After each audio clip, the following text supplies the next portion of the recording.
can't be bought or sold. Why do they hide the ball? The lies which are spoken and stories told will be their downfall.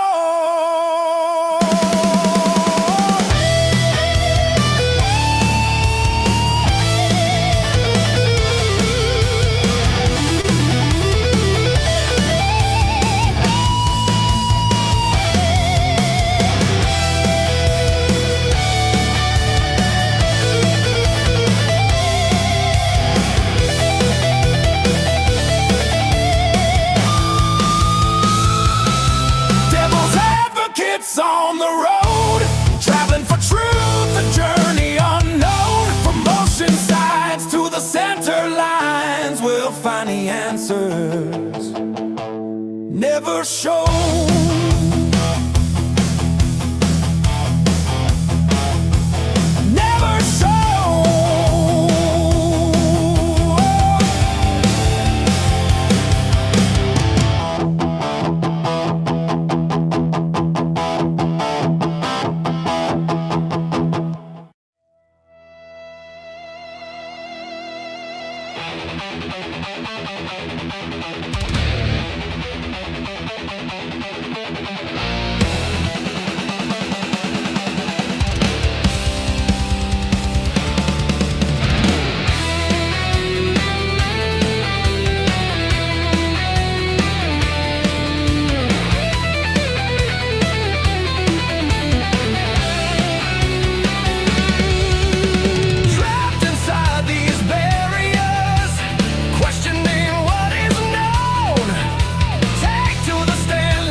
To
flowers bloom, truth shall be freed.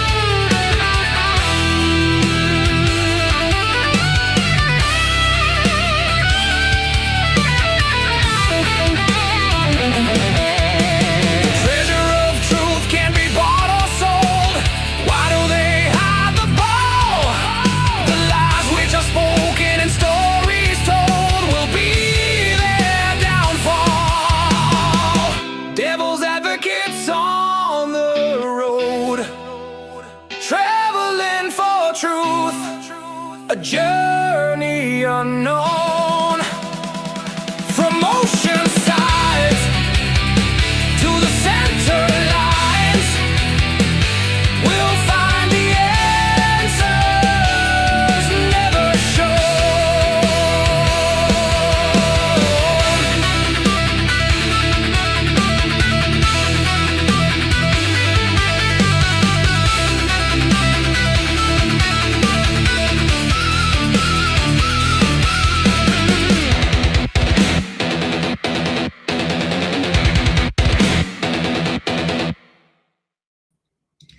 All right, everybody, welcome to A Crimes After Dark on a Saturday night. I hope that everybody can hear me. Yeah, it looks like my backstage is telling me that they can hear me. And we are missing one of our crew members, 1-1. He should be here shortly. He had some other things going on. We didn't even think we were going to get him at all, but it looks like he will be coming in.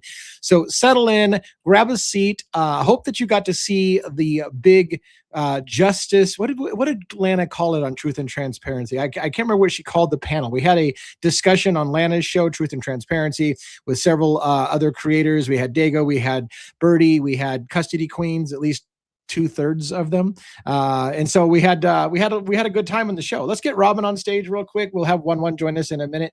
What did she call that show? The justice shit. The interviewer's debrief or something like that. We probably thumbnailed it with justice something. Yeah. Anyways, it was a great show.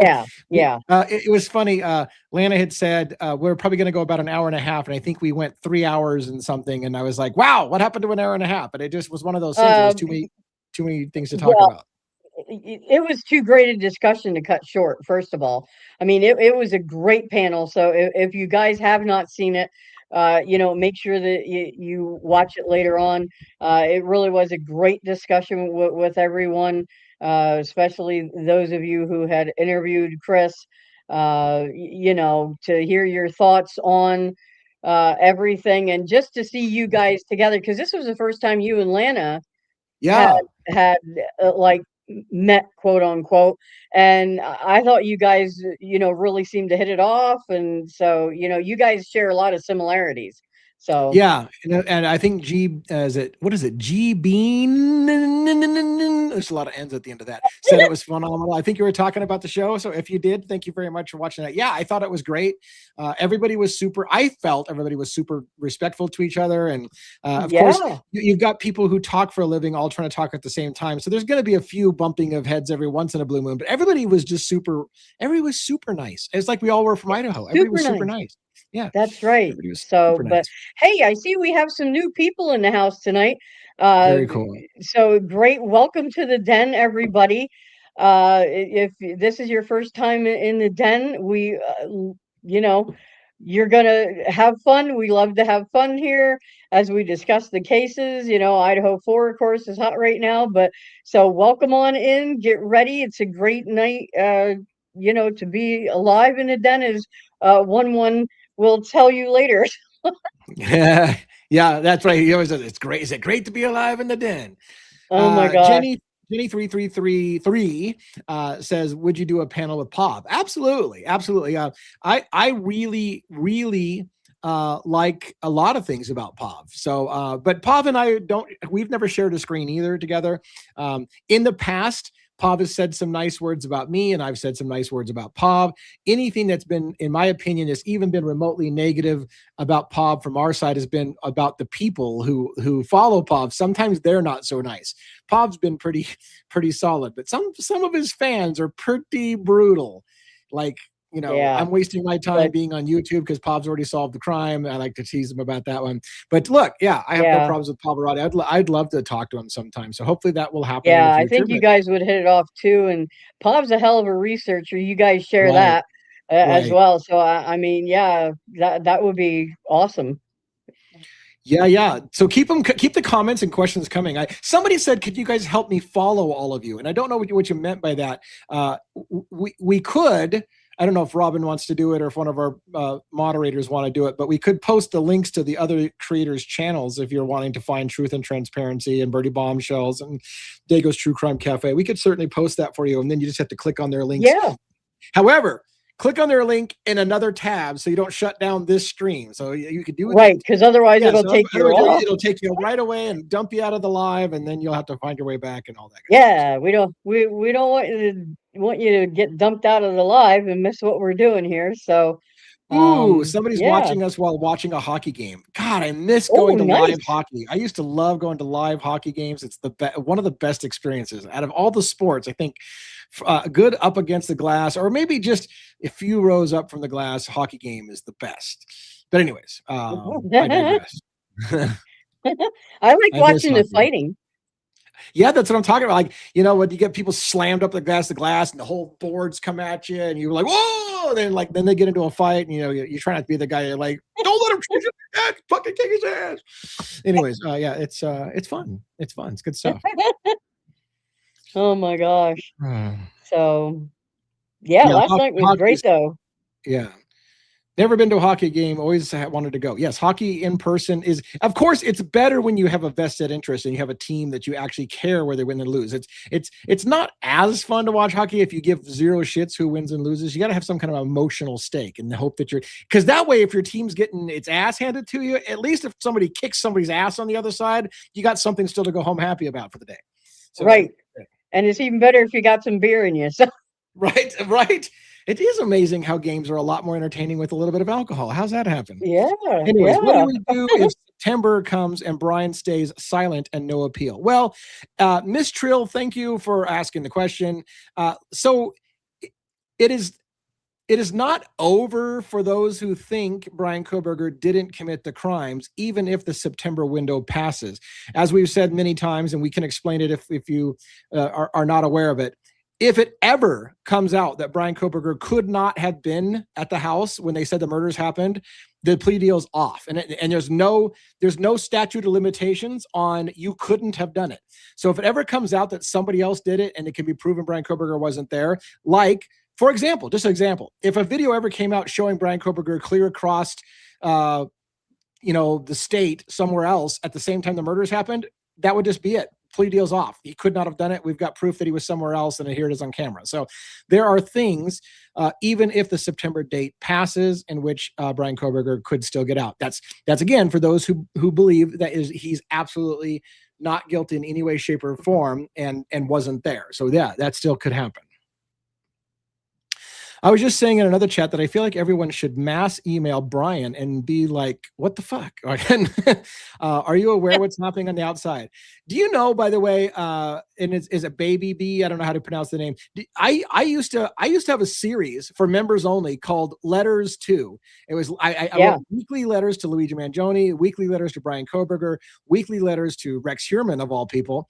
And every single week I'd write a new letter with an attempt to get them to at least start talking and opening up a dialogue. And I probably wrote Brian Coberger, shit. Do you have any idea? 3 months? 20 letters? I don't know. Yeah. Yeah, something like that. Yeah. So not a letter was returned by Brian Coberger. I get the feeling he probably is not that kind of guy. In fact, let me tell you, I even went as far as to try, maybe he just likes the ladies. So I had a lady write to him, it's seeing if we could get maybe he'll only respond if it's some pretty female. So I had somebody write to him and she didn't get a response from either. So I don't know that he writes to anyone. that isn't family. I kind of get the impression he's kind of a family only kind of guy. I don't know that he's really interested in talking to anybody outside of his family. So who knows? Yeah. And no, my I don't letters know. were not returned. They were getting through. It's a long story. My first month of letters all got returned because it's a long story. But when I got the right address, I resent all those and I resent a bunch more and still got nothing. So. All right. What else? Any other comments? This is a great night for questions and comments. Keep them coming. We'll pin them up there as much as we can. I'll answer all your questions. It's free flowing Saturday Night Mayhem. Like whatever the hell. Let's just fucking do it. We don't have a super topic tonight. Again, if you have questions from last live, whatever comes up. I sent his family a letter of support recently. He says the only one and only Mert. I also sent a letter to the family as well. I actually sent the letter certified. I know that they picked it up. I don't know if that made them happy or not, but I did certified so that I would know that they picked it up. So I know the Cobergers got the letter, and the letter in gist basically said, there are quite a few people, including myself, who don't believe that the things that Brian Coberger confessed to in the plea deal are accurate. And we still believe that justice hasn't been served, and we would like to be able to talk. And I didn't get a response. So, all right. Courtroom Confidential. Joshua Ritter has had guest Kevin Fixler from Idaho Statesman, right, who interviewed Brent Turvey. Turvey denies providing confidential Coberger defense records as source for Coberger or Christopher Wickham's book. Yeah, I would imagine. I never thought that the source that Wickham was using was Brent Turvey. For the record, I don't think it came from Brent Turvey. I think it came from somewhere else. So I don't think Brent Turvey was the one. I do think Ann Taylor's problem with Brent Turvey was more to do with his opinions about the evidence tag and a couple of other things that she claimed she didn't hire him to give an opinion about. Yeah. That could very well be, So. All right. What else? What else? Looking for comments. Well, somebody asked earlier if JJ was going to be here tonight, and no, he will not be with us this evening. However, yes, tomorrow morning his very first video drops on his channel. So you're gonna is it 11 a.m. Eastern, I believe? God, I let me see if he wrote back. I was asking him to confirm the time, but here's the problem. JJ's visiting family right now from out of town. So he did record his video. I'm actually going to help him with some editing because he's like, I haven't done this before. I got a couple of problems. Can you help me? I told him I'd help him after the show tonight. So I'm going to help JJ get his video edited as good as we can get it. I don't know what kind of condition it's in and what we can do with it because I haven't seen it yet, but he's planning on airing that live tomorrow. What do we got? We got Teresa Morris, 6206. That is a hell of a cool to send letters like that and see if anybody responds, and to his family. Pretty cool. It might be worth trying again after he's been in a while. I was thinking the same thing. I was thinking the same exact thing. Coberger denied all those letters before he pled guilty. I have not written a single letter to Coberger since he pled guilty. Will it change, right? Because technically, maybe he wasn't responding because it would jeopardize his own trial. But now the trial's not going to happen. Well, unless, of course, he's getting ready to file post-conviction relief, what a lot of people think he is. So it would be worth maybe sending another letter. And I have been thinking about sending another letter to Brian Coberger just to see now that is technically done if he's willing to talk. But again, I might do it. Why the hell not? We'll put it on the list of things to do. Thank you for becoming a member, by the way, Marcy, ASL 27. Thank you for becoming a member of the show. Appreciate it so much. And Marcy, for you and anyone else who has just become a member or who wants to be a member, you will have all kinds of behind-the-scenes footage of when DA went with both JJ and with his wife Rhonda to Moscow and walked around, filmed around the 1122 King Road neighborhood and other places over in Pullman and stuff like that. So there's all kinds of good footage. So for $2.99 a month, you can check it out, see if you like it, and there's tons and tons of good stuff to watch. So. And in addition, for those who are members, all those letters I wrote to all those inmates, including Brian Coberger, are there. Just go, when you become a member, go to the search bar on my channel and type in the word letters, and you'll see a lot of letters to Coberger, to Luigi Mangione, a few to Rex Heuermann as well, but not very many. But most of my letters were to Luigi Mangione. He had the most amount of letters because I started with him first, and then we added Coberger into the list. I've been a member since the Birdseed Cam. Nice. So the birdseed cam. JJ says his video is still planning to drop at 10 a.m. Eastern Standard Time.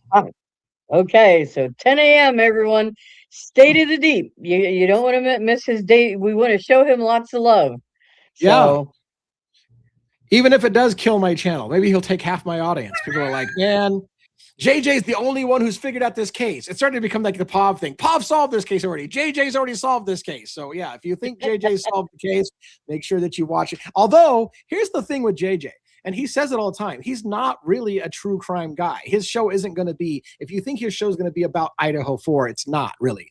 His show's more about deep state politics and government control of the media and stuff like that. It's more of a cerebral, high level thing than a true crime show. But super fascinating. So you're gonna, so and at some point JJ wants to have us over there to talk all kinds of different topics. So that'll be cool. What was this comment here? I haven't even read it. Has anyone seen Idaho 4 revealed? Very interesting talks about Kaylee investigating a murder and 2 or 3 in the same area. I mean, I know that Kaylee was a true crime interested person. Well, I shouldn't say I know. I've been told by various sources that Kaylee was into true crime. I know that I've been told Kaylee reported somebody that she thought was a missing person that she saw in the area, and she called the police as well. So you know a bit about that. Do you guys believe in mediums? What a great question. I love all these questions. What a great question. I know. These are great. You guys are on fire tonight. Keep it up. Yeah. So here's the thing. I believe that there are people who have gifts that can communicate with whatever it is. I don't know that I want to put a name on what it is they're communicating with, but I think that there are people that have gifts. Unfortunately, I think there's a lot of people who are grifters or whatever that use the fact that people have gifts to pretend like they have gifts that they don't have, and that discredits those who actually genuinely have gifts. Because of all that, I will say this as well. I'm kind of a receipts-oriented show. And so I can't put somebody on saying what happened in a murder, for example, because they're a medium and they spoke to one of the dead victims.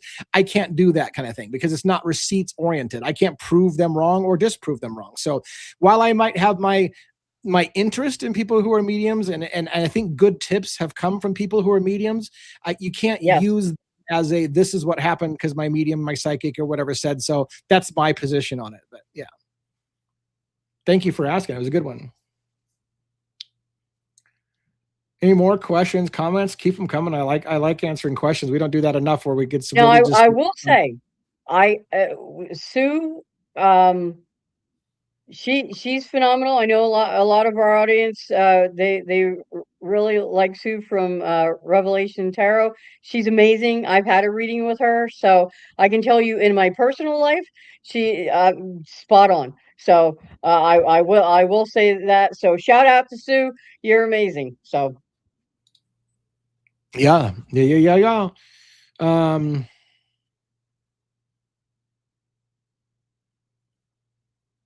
Yeah, I don't know. I haven't watched Sue for a while. Somebody was asking about the mediums, whether any of them come out with any matching receipts that have come out. The problem that I've had also. Oh yeah, send me the link. Defensive Rest, is she going to come up and join us? Make sure she gets the link in the chat for her to come up and join us. I think she's going to join us. Yeah, some of the problem with some of the psychics is they will say, 3 or 4 very very different and competing theories, and then if one of them hits, it looks like they were psychic, but it could have been just one. It could have been just a law of averages. But I don't know. I'm not saying that about Sue from Revelation Tarot. I've always liked her style, so I think she's a genuine soul. So I like her style, and I almost had her on the show one time, but I think she backed out, and because I think she realized our show just wasn't quite a good fit for something that we can't have receipts on. So it just probably just didn't work out that way, but I liked her stuff. All right. What else do we got for comments, questions, concerns? I am emailing Jodie the link from the Defense Rest, because it always works better to email it for her. Yeah. Somebody said, with the Kaylee thing, this is the confusion. the date of when Kaylee Gonzalez moved in and signed the lease of the 1122 King Road residence, there was a discussion that said that Kaylee, when she reported in 2021 a missing person report, she listed the 1122 King Road residence as her house. And I think that's caused people problems, because how would she list the house if she didn't sign the lease until later? Now that's the part I have to verify. And I've got Amanda, our researcher who does a lot of research in the back, giving me the receipts showing that Kaylee, I think it's a receipt showing Kaylee's listed that as her address. The question is, I can't remember to confirm when Kaylee signed the lease at 1122 King Road residence.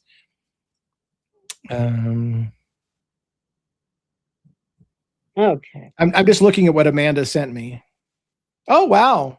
Yeah. So I'm looking at it. I know I'm not showing it on screen right now. I don't know if we want to show it on screen really, but it's the incoming report call from Kaylee Gonzalez talking about something, and that was dated this is dated 1/12/2023. Let's see, when is the incident time date? Oh, look who's here. Yeah, so it's looks like it was, yeah. Did we get we got one. What's going on? Hello, hey. hello. How is everyone? Great to see you. Yeah, I'm sure you guys already, I didn't see, I was running around like crazy trying to get here. What a show last night. Yeah, right. It was a good one. I really enjoyed it. Yeah, it was really good. The collaboration from everyone it's really nice to see people come together as a group, effort. It is great. Nice to see. And even though myself and Robin were not there, we were there. We were there in spirit, but it's right. When the communities, come together, and that's what this is all about, putting all our ideas into one bucket. And we may have different threads. That's right. There are some other key people who were not there. I'd love to see a collaboration next time, maybe even with Pav or some other people. That's what happens. About. You brainstorm together, and it's great. Right. All right. Well, I had a question where somebody had asked earlier, and we got Jodie from Defense Rest backstage. We'll bring her up here shortly. But yeah, I had a question where somebody did you confirm the morbid pictures? Did anyone ever get clarification on the whole Dylan supposedly having morbid drawings that are? Do you have something to say about it? Where was it? I'm trying to think if it. We watch so many interviews. It's hard to remember some of this stuff. We watch so many. I'm trying to remember. This actually came from Chris. Apparently, Dylan was into drawing like weird faces and like lips and all kinds of like. Well, I can't really bash Dylan for being interested in Vampire Diaries, because look at me. So right.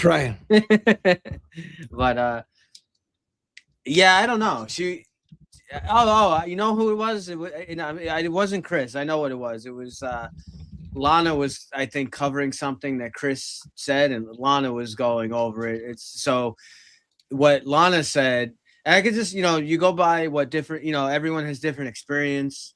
Obviously. Right.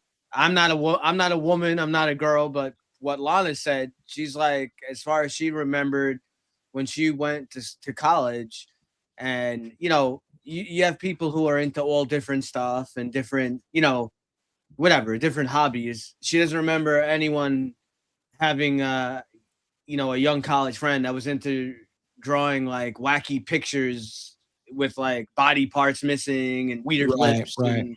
So that's what I don't. Yeah, I don't. I'm not attacking Dylan. Listen, I know people have weird hobbies and stuff, but it is something. There could be something to it. Definitely. It's an avenue to look at. I have a FX FBI thought that KC and MM Kaylee, had signature. Kaylee. Kaylee comes out. It should KG. Yeah, KG maybe. Yeah. And Maddie Mogan has signature wounds. Does one think that first and 11 down and a cross could be a code? The Aryan Knights are used for A and K.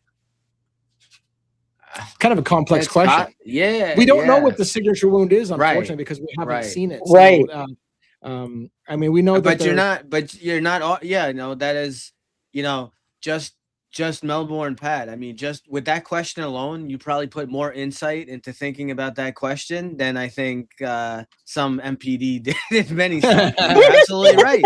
That's what you look at. You would look at, you got 4 people killed, right? And and you see like kind of, it seems like, could this be a signature? Maybe you look at some other, you look at other murders that the Aryan Knights or other groups maybe have been associated with. Do they have similar wounds? Absolutely. It was a great question. Yeah. Did they look at that? I probably would say no. This question is anybody searched. By the way, when you get Jodie up here in just a second, the problem with, and I don't know, we'll have to ask Jodie on how much she follows Idaho 4, because like obviously everybody right now is asking a million Idaho 4 questions, and Jodie and I got together because of the Letcher County shooting of Nikki Stein shooting the judge Kevin Mullins in the judge's chambers. So she's going to give me updates. I know we talked about her, and I was actually going to say I was going to say, like, is there any update in what's going on there? Well, that's one of the things Jodie and I talked about. We're going to have her on the show once a week to give updates on Letcher County, so that we can kind of stay in the loop. So we're going to bring her on at least once a week to do that. But in the meantime, let's bring her on stage to talk a little bit to us tonight. How you doing, Jodie? Hello. Hasta mañana. How are you doing? The quickest I've ever gotten ready, I tell you. Good to see you. How are you? And you? I'm hidden by my. What time is it in Australia for you right now? 10:30 in the morning. 10:30 in the morning. And you got a cat chilling like a villain in the back. Oh my God, we just picked up a new kitten, by the way. Oh my God. You did. I should bring in the crime fighting kitten, the new crime fighting kitten. Yes. Yeah. Okay, hold on. You talk to my crew. I'm going to get the new crime fighting kitty. Yeah. How are you, yes, Jodie? I am up to speed with Idaho. All good. Yeah. So did you get the book, Broken Plea? I haven't yet. No, I feel like I've almost read it by watching you guys. Yeah. But it looks amazing. There's some really good info. I understand everyone, like, people want, just like, we're based on receipts here, right? Everyone wants receipts. Can he back? I don't know how many times we can say it. There are stuff that he says that he cannot. He has a pretty well-known publishing company backing him. Yeah. They would not publish this book, and he would not be able to put this stuff in print with knowing that he would be the law. If he didn't have the stuff to back it up, it wouldn't be able to be printed because he would, the risk of the lawsuit. Yeah, publishers you that way about there is no evidence, and you can't produce it. And I understand, and I understand how people are. I get it. It's a true crime, and some people like, no, I don't believe it unless I can see it and evaluate it in front of me. I get it. I understand, but all I could say is the big thing that we have said. I don't agree with everything that. There's some little different, some stuff that I question that Chris has said, but I'm not going to bash him on that. I don't expect him to get every little minute possible detail correct. I mean, there are some people who we've been covering this case for 3 years straight. He may make some mistakes here or there, but I think the overall main point is that he's trying to get something going. Let's light a fire, let's get a fire out there and let's get something burning and question certain areas. Yeah. Right. And he certainly has lit a fire, and it's just the beginning. And then I understand, and I know the other side. People look at, I get JJ and some other people. Well, what is the why should we look at what he's saying? What is he trying to control the narrative now? You can look at it. I have no problem with people question everything. If someone says the sky is, it's gray, well, question everything. That's fine. Question. Yep. But there are some very, very main, like huge things that he brings up, and from what I know of of Turvey, again, I recommend everyone and anyone to see his YouTube channel. He has a bunch of stuff. I'm not always gonna be a big fan of someone who kind of attacks law enforcement, because I'm in law enforcement, right? So, but Right. Turvey, when you hear him He's explain different. and the experience, he has reason for how he feels. I'll put it that way. So, Right. although I am in law enforcement and I hate hearing people just kind of attack, but he has a reason for what he's doing. I mean, how he feels the way he feels. I mean, he says, Right. you He's watch not his doing video, it indiscriminately. yeah, It's right. not like he's just bashing right. to bash. And he himself has said there's tons of good law enforcement, yourself included. Yeah. You know. I mean, for him to say that he knows the statistic that 25% of all staging scenes that have been staged crime scenes, for whatever the reason is, 25% comes from law enforcement. That is a high number. Opportunity. Yep. And you can have a fantastic investigation, which looks like that's what occurred, right? But not be able to produce anything because there isn't anything to produce.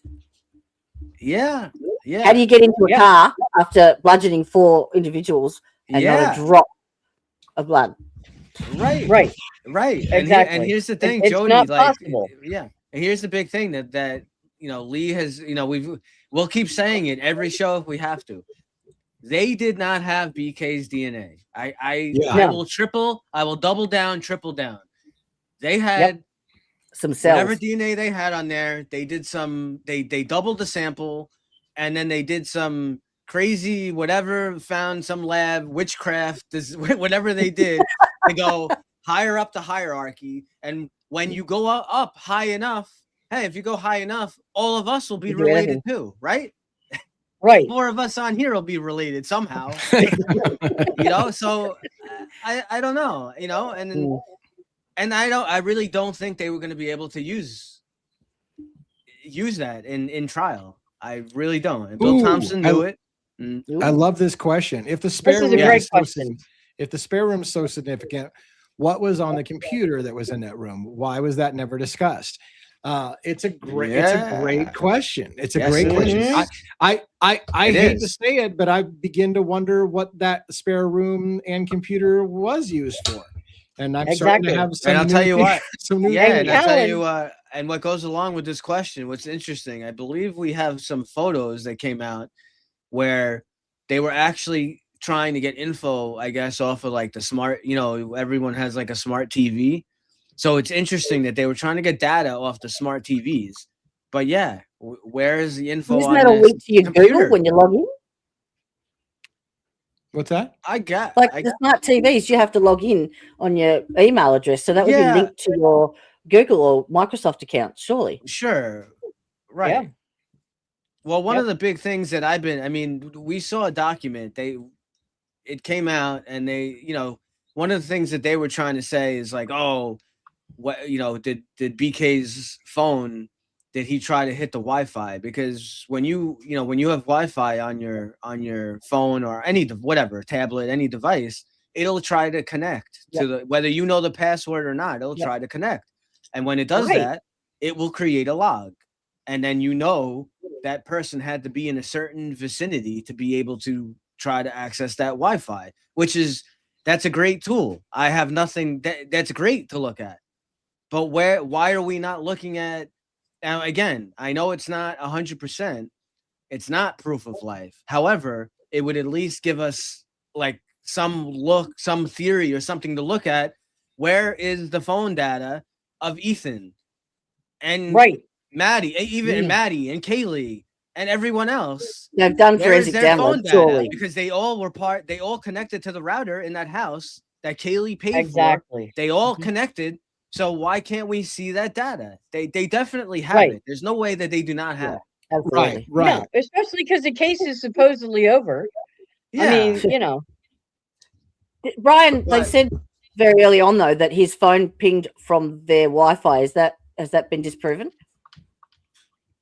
Say that again. That was suggested. I don't think anything has Yeah, come forward that that was very showed early that on. they proved No. that. Nope. Well, the only They thing have that not we shown know- any of the cast No. data. The only thing that we know is that his phone pinged off of the tower that hits whatever Yes, it in is, the area. Yep. 10, Right. 15 miles. But That's it. remember though, Twiz showed us, okay, remember, he showed us how that one tower will show, like if you're way down towards Yes. A Lewiston, huge area. it'll show that you're still located close to Moscow. So Right. that's not Right. even reliable without Right. the triangulation of all Yes. three towers. And we've Right. never been able to see that. So Well, I've got another question. I mean, Sorry. well, Yeah. he wouldn't allow it. The good old Hitler. That's the stupid. I guess it was a pre. I don't know whatever it was, a pre-Brady hearing. He made the comment. He said, if we allow that third tower, then it has to be a Brady hearing. So why didn't they do it? So What was your have the question, Brady Jodie? hearing. Well, I know that the two girls have had the signature wounds. Yes. My question is, everyone's been assuming that was done by the perpetrator. What if that was actually done as part of the staging by, say, law enforcement in that dead time where So- It's a good you know, question. before the So call? there's- Good question. There's multiple things to consider. I do want to be careful. I mean, I play devil's advocates with both sides of the equation. So I first want to say I would say let's be a little careful by saying we know they had signature wounds, because that was the opinion of Dr. Turvey. What would Sutton have said? Would Sutton have said just because they both received the stab on the left arm is by no means a signature? So again, at the end of the day, it would have been in one expert versus another if she disagreed. I don't know that she did disagree. But The only reason I'm Yeah. careful about it is because all of us are making a big deal about the way that their throats were slit twice. Well, yeah, postmortem. twice. Yeah, They yeah. received a very identical wound, but that's coming from us never having seen it for ourselves. Nobody's going to be allowed Right. to verify for yourself. But And I that was don't think also Dr. done Turvey- post-mortem too, but- weren't I they? don't think it's wrong, but one of the big things though, and it's Lee, it's all what you said. The other big thing to me, like I know there's a lot of debating, like what did the two slices, Right. whatever under her throat, what does that mean? Is it a signature? But what is striking to me is that they had the wounds and Ethan and Xana did not. But they were done Correct. post-mortem too. Right. No, but I know. But the big thing to me is that Ethan and Xana did not have those Yeah. wounds. So is it a different person? Like, is it a different person who I think most of us think that they're whether BK was there or not, there's more than one person who was involved in these murders. So it's just that's another, there's no cross contamination of their blood, and now you have like these weird post-mortem wounds. Why weren't they done on Xana and Ethan? Yeah. Right. Hey, look, we're being joined by a surprise guest on a Saturday night. Whoa. Diego, what's going on? Hey, hello, sir. Hello, how are ya? I was thinking this was your night off. I didn't expect you to see you tonight. Whoa. No, I just ended the other show and I seen you guys and some questions. So I figured I would join you if that's okay. Yeah, absolutely. Sure. Absolutely. We're just chilling. Like we have no real Don't lie, it was thing. me. Yeah. Yeah. Get a cup of coffee. I like knowing Jodie. Get some sugar. Yeah, I like that Jodie's been staying up in Idaho for, because we only really talk Letcher County, and now it's nice to know we can talk Idaho for. Yeah. Oh, Yeah, yeah. Jody's Yeah, had some good insight. Lee, when you walked away for a minute before, Jodie said Yeah. she's all up to date. So Yeah, I Yep.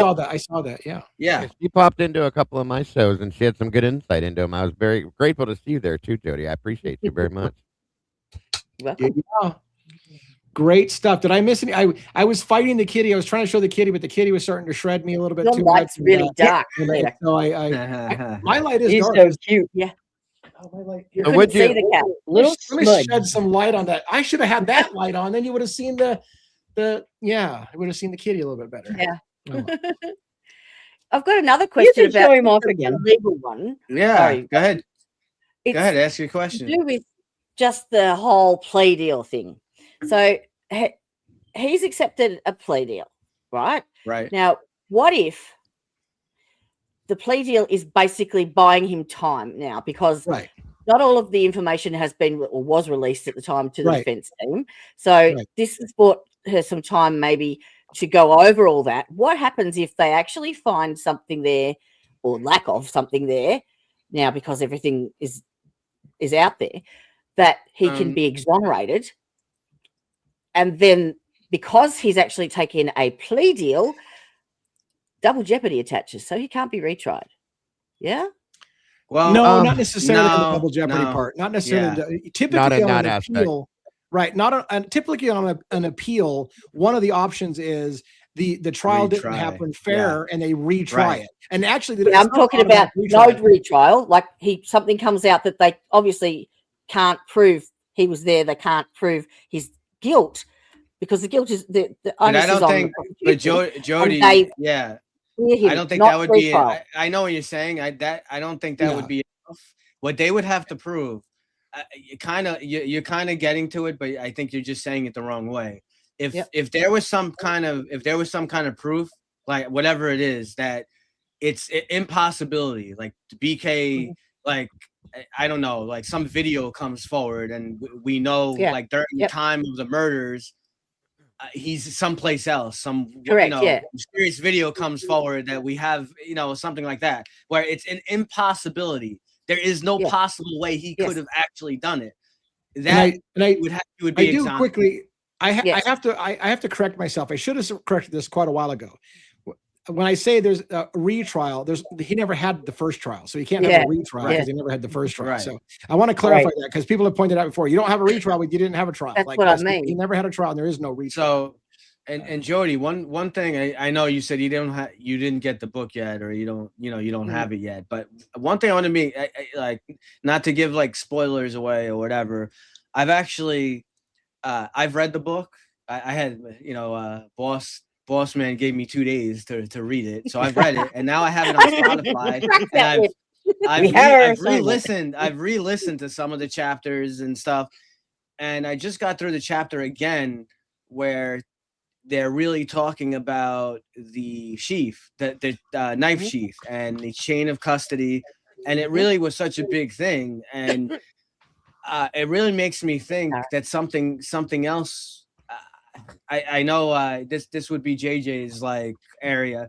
It makes me really think that something else is going on here, because Turvey, with all the experience and all the stuff that he had, even if it's 4 days or 5 days before Brian gave change of plea, they were going to reevaluate. Just so you know, when he discovered what he had discovered about the chain of custody with the knife sheath, he was pushing Ann Taylor to basically press and get a chain of custody listing of every single piece of evidence in this case, every single one.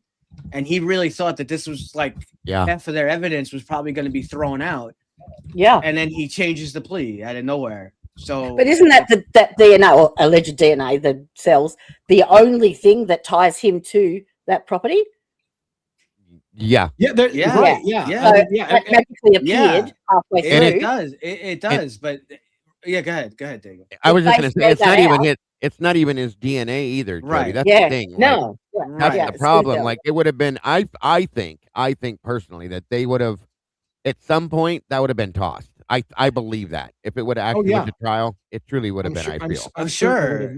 They never were going to. Went against all their rules. I'm convinced they were never going to show the DNA at trial. No. But because he pled guilty, they can say that they were going to all day long, because you can't prove anything at this point. But they were never going to show it at trial. Yeah, with Jody, like for us, so I don't know how it is in where you are, but so it goes back to I don't remember the exact court case, but we have a thing called Giglio, and basically what it is.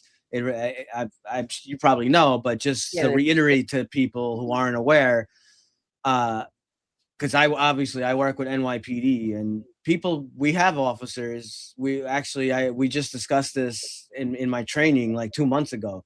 you do not want to get that labeled on you. If once you get that labeled on you, you cannot testify for anything, anything. So, and Taylor, like being able to put, like, you can't just throw an evidence, a chain of custody sticker on, and just make a, it's a huge thing. The chain of custody is a huge, it's a shame if you have a real piece of solid evidence, like, oh, but this guy, I know this guy did it. You got to get them the right way. We can't just play games with, there's a reason why we have certain laws and rules. Absolutely. So what happens if in the next couple of weeks that they prove that, he actually wasn't anywhere near there, his phone was there, and they wipe the evidence because of the chain of custody, and he gets exonerated, then he can't obviously be retried because he's already pled guilty. So that a double jeopardy attaches. Is that? Well, so double jeopardy only. Double jeopardy attaches for being basically tried for the same thing twice, but he hasn't been tried the first time, really. So I don't know that the double jeopardy would affect. But if he was exonerated in the way that you said, meaning he couldn't have been there, then there won't be a need for a trial because he couldn't have been there. Right. There's no reason to prosecute a trial if you know he couldn't have been there. It's done. It's over. It's like you couldn't have done it. So sorry. End of story. End of story. Yeah. Yeah. Question real quick. It's been up here for a while. I want to answer this real quick. I asked a question on Discord. Was Ann Taylor angry at Turvey for speaking with the prosecutors and not Chris? I don't know that she's got evidence that Turvey talked to the prosecutors. So I'm not sure where that comes from exactly. I think her anger, if Ann Taylor's timing, and look, how funny is it that Ann Taylor hasn't said shit for 3 years, and the only time she says something is after the book comes out. Now she's furious about Turvey speaking. And the thing and one thing that's going to be really weird too. I mean, correct me. I mean, I was looking it up and I rechecked, but maybe I'm wrong. So if I'm wrong, you guys can correct me.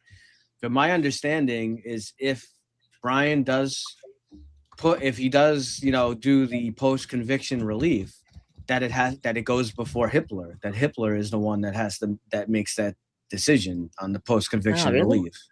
That's what I was reading. That it go like the appeal. The regular appeal that he would have done that already passed, whatever what was it, 42 days? An appeal would have gone to an appellate court and it would have been outside of Hitler. But my understanding is that the post-conviction relief goes to Hitler.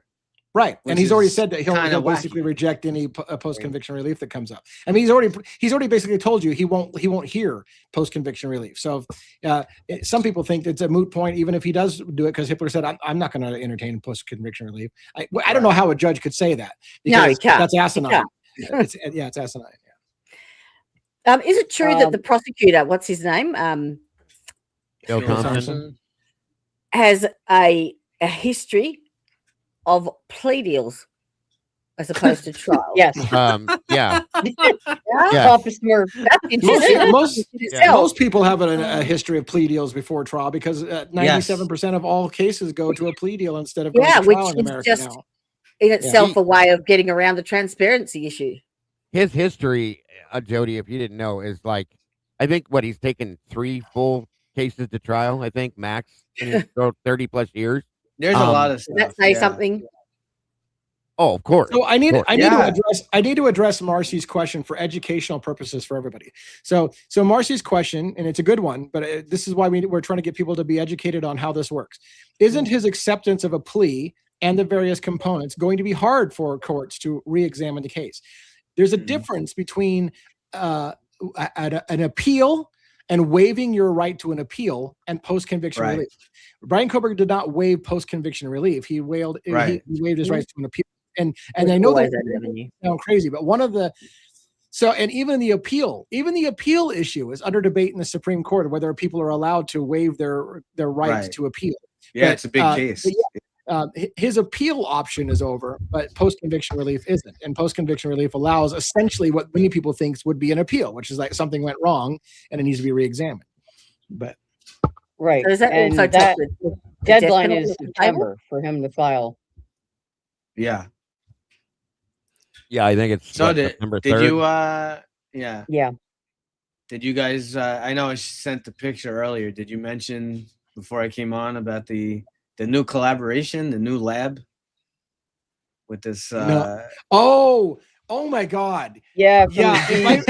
If I read that right, I think you sent me the new Kaylee Gonzalez Foundation with Steve and Christy Gonzalez as the two partners, along with Chris Hansen. Why the fuck is Chris Hansen, the pedophile guy, a part of this? Christy Gonzalez was not a child. Nobody in this murder was a child. So Chris Hansen, Nancy Grace, and Othram Labs are all part of the board of directors for the Kaylee Gonzalez Foundation. And there's another one too. Really? Let me pull it up. God, are you let kidding me? Pull me? it up. Yeah, no, there's a new lab.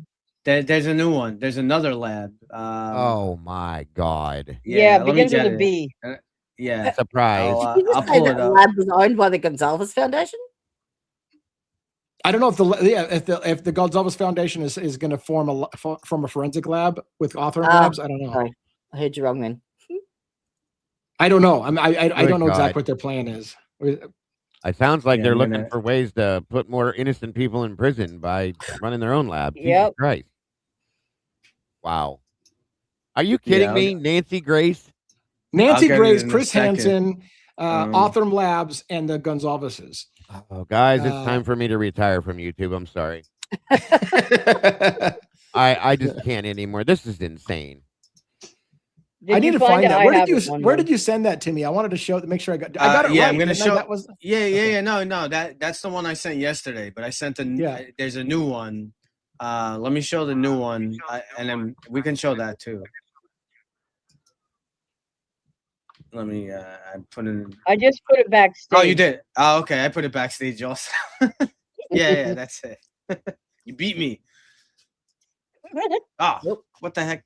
Okay. Yeah. Can you? You I don't know that I can read that because it's not. Because I would need that on my big screen, but you can't read it. I mean, I can read it, but I would have to put some glasses on because it's tiny, and I got this. If you can move that affiliate link, well, I can just open it. I can turn the affiliate link on. No, I can read it. Hold on. Hold on. I can read it. I'll just read it. Okay, so it says the April 27th, 2026, the Kaylee Gonzalez Foundation, doing business as Murder Has a Name, right, is the acronym MHAN, a newly established nonprofit based in Idaho today, announced a partnership with Bode Technology, a leading provider of forensic DNA analysis services to support law enforcement agencies working to solve unsolved violent crimes. Founded in honor of Kaylee Gonzalez, MHAN is dedicated to funding forensic DNA testing in cold case homicides, helping investigators generate leads and bring answers to families still searching for justice. Through this partnership, MHAN and Bode Technology will work together to expand access to advanced forensic DNA analysis for cases they may otherwise remain unsolved. Kaylee Gonzalez was one of 4 University of Idaho students whose lives were tragically taken in 2022 in a case that drew national attention and underscored the critical role of DNA in modern criminal investigations. In the wake of this loss, Kaylee's family has transformed grief into action, working to ensure other families have access to the tools and resources needed to pursue answers. I've spent my career believing that victims should come first. I'm proud to partner with Bode Technology, a company that not only shares that belief, but puts it into action every day, said Tracy Bracco, Executive Director of MHAN. As part of a collaboration, Bode Technology will provide pro bono expert consultations and discounted forensic DNA analysis on homicide cases referred by MHAN, directly supporting law enforcement agencies working active investigations. In addition, Bode will provide pro bono DNA analysis for 1 case each year. MHAN and Bode Technology will work together to establish priorities and processes for referring cases, ensuring that resources are directed where they can have the greatest impact. I'm always in awe of those who can turn unimaginable tragedy into something meaningful and inspiring, said Dr. Angela Williamson, Vice President of cold case solutions and special initiatives at Boa Technology.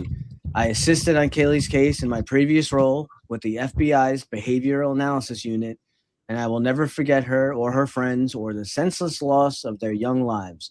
I cannot wait to see how many families can be helped through Kaylee's foundation. While we may never prevent every act of evil, answers and the opportunity for justice are so important. MHAN was created to help address a critical gap in funding for forensic testing in violent crime investigations. While DNA analysis has become an essential tool for identifying perpetrators, many cases remain unsolved due to limited resources. By working collaboratively, MHAN and Boa Technology aim to remove barriers, support law enforcement efforts, and bring new momentum to cases that have remained unresolved. MHAN encourages others to support efforts that advance justice for victims and their families, whether through funding, collaboration, or advocacy. That's kind of interesting, isn't it? Like, Yes. Othram Yeah.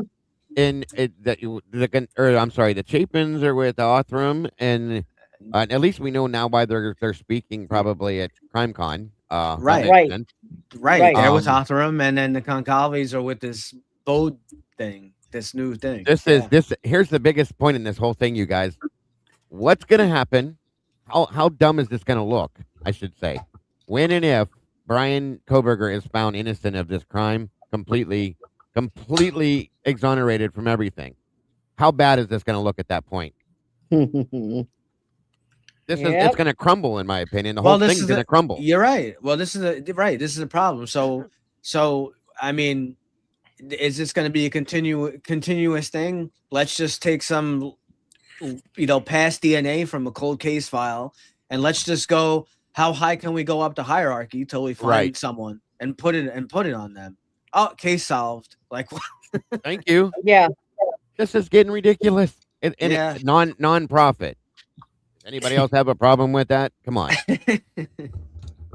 I want to share real quick. I'm going to take a risk here and share something real quick.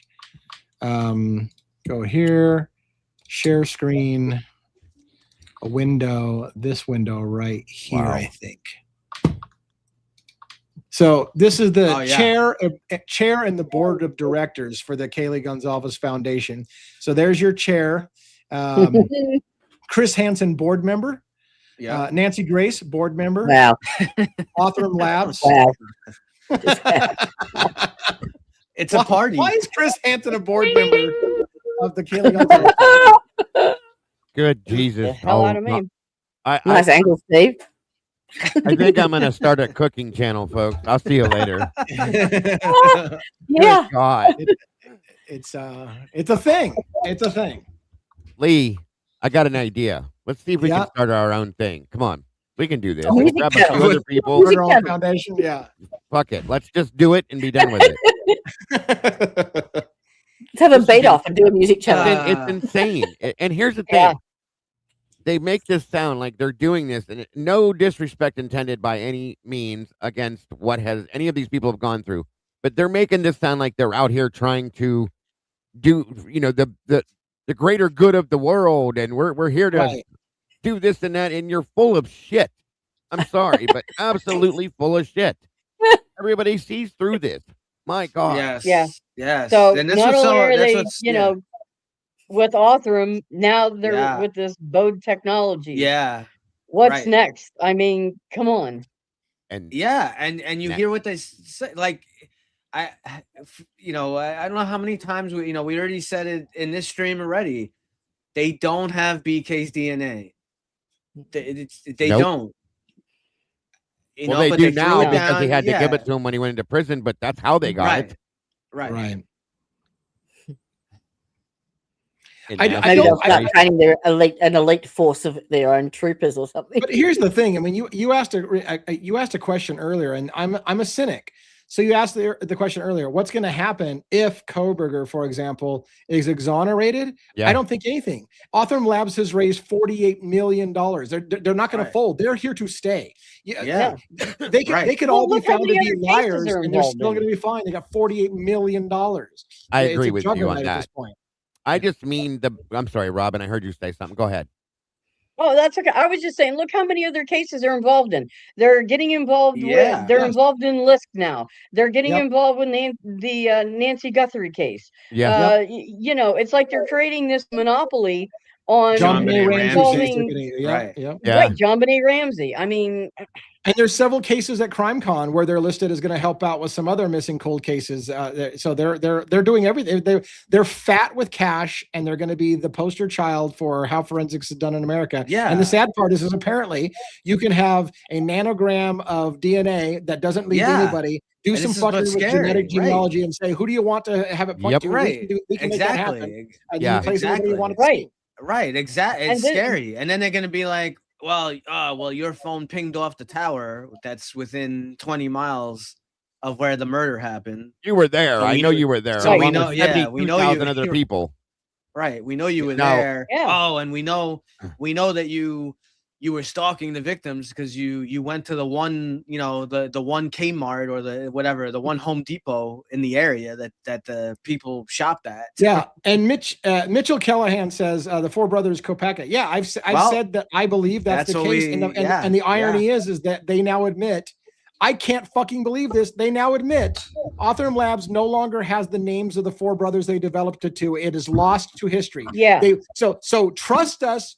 We got it from Four Brothers and moved up the genetic genealogy tree and over and back down to Coberger. Where'd you start? Well, we don't have to show you that. We don't even remember who we started with. All we know is we ended up with We Coberger. don't That's even what know. matters. Yeah. Thank you. Right. And that's what happens when you've got a monopoly. Yes. Capital F. Uckery. Okay. Yeah. Capital F. And people This aren't is asking. crazy shit. People should be It's livid, but crazy. they're not. Yes. Americans are rolling This is over on this crazy. shit. I Wait mean, till you this can. look. Yeah. Oh, This could be any one of us. We could be Right. put in this Yeah, situation. I mean, if they could do this with a nanogram of DNA, I mean, this could be put on any one Right. of us. this That is this their whole reminds me. problem. Comment from Microdot is excellent. We do need more labs Uh, available since they're all backlogged, but this group is not the answer. Yeah. Hell No. no. This reminds me of it's an old joke or something. They came for the Jews and I didn't say anything because I wasn't a Jew. They came for the blacks and I didn't say anything because I wasn't black. They came for the Mexicans and I didn't say, and then they came for me, but there was nobody left to speak for me because everybody else was already gone. Like that's where you're Yeah. putting yourself in. Everybody that sits silently by and lets this bullshit happen. When they come for you, who's going to stand up for you Yep. when you weren't standing up for all the fuckery they did, putting Yep. people away for shit that they weren't involved in because you didn't say anything when it was your turn to say something. And then they come for you. Who's going to stand up for you? Beyond a This reasonable is doubt. another people. great comment. 2026 In will still go. 2026, we're still doing brown paper bags and stickers. Well, I mean, that was Dallinger's argument. It was that we aren't. He's like, we haven't used evidence tags for forever. We're doing barcodes. We don't use Yeah. evidence tags. But it still Yeah. begs the question: then why did you put an evidence tag on it with signatures Right. if you don't do that anymore? Still better Yeah. than solo. Let's cup. see. Why did the- Idaho say you don't have an evidence tag on it? Please give us why would Idaho ask for the evidence tag if you don't use evidence tags anymore? Do they have red solo cups too? Right. And They might. and the big thing that Turvey raises, I believe, was when the lab got the sheath, it was like 3 days later too. So they it wasn't like even that they just got, so they played a whole bunch of games with that. chain of Yeah, custody. Bex 5300. I mean, that is the unfortunate thing, right? Coberger is not speaking to anyone, so everyone's left. And look, I'm going to be fair. The only thing Brian Coberger has said is, "I did it." That's the only thing he said. Yep. You could make an argument. You can make an argument. Why are you arguing with the guy? He told you I did it and I did it alone. So he has spoken. He said I did it. Now Well, he said yes. yes, right. And again, he had to ask, are you saying you did it because you did it? Yes. So he had to confirm, yes, I'm saying I did it, and nobody coerced me, and all those things he said yes to. Now, having said that, I will say this. He confessed to something that can't have happened. He said he did it and he did it alone and he did it in that fucking 4-minute window that they got it down. It's an impossibility. I still stick to that to this day. So he confessed to something he didn't do. So at the end of the day, if he's confessing to something he didn't do, like I did it alone and I did it in 4 minutes or whatever the hell, then why is it okay to accept I did it?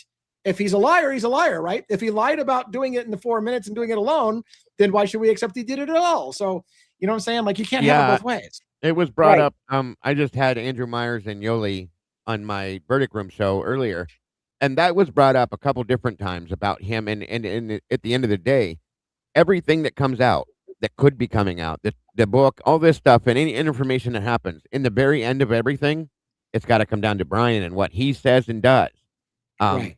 Nobody can force him to say this, to do that. You know, Yoli brought up his, I guess for lack of better terms, mental health, so on and so forth, understanding of this and that, and so on and so forth. We don't know what happened, you guys. We don't know why the plea actually went into effect. We don't know why he decided to do this.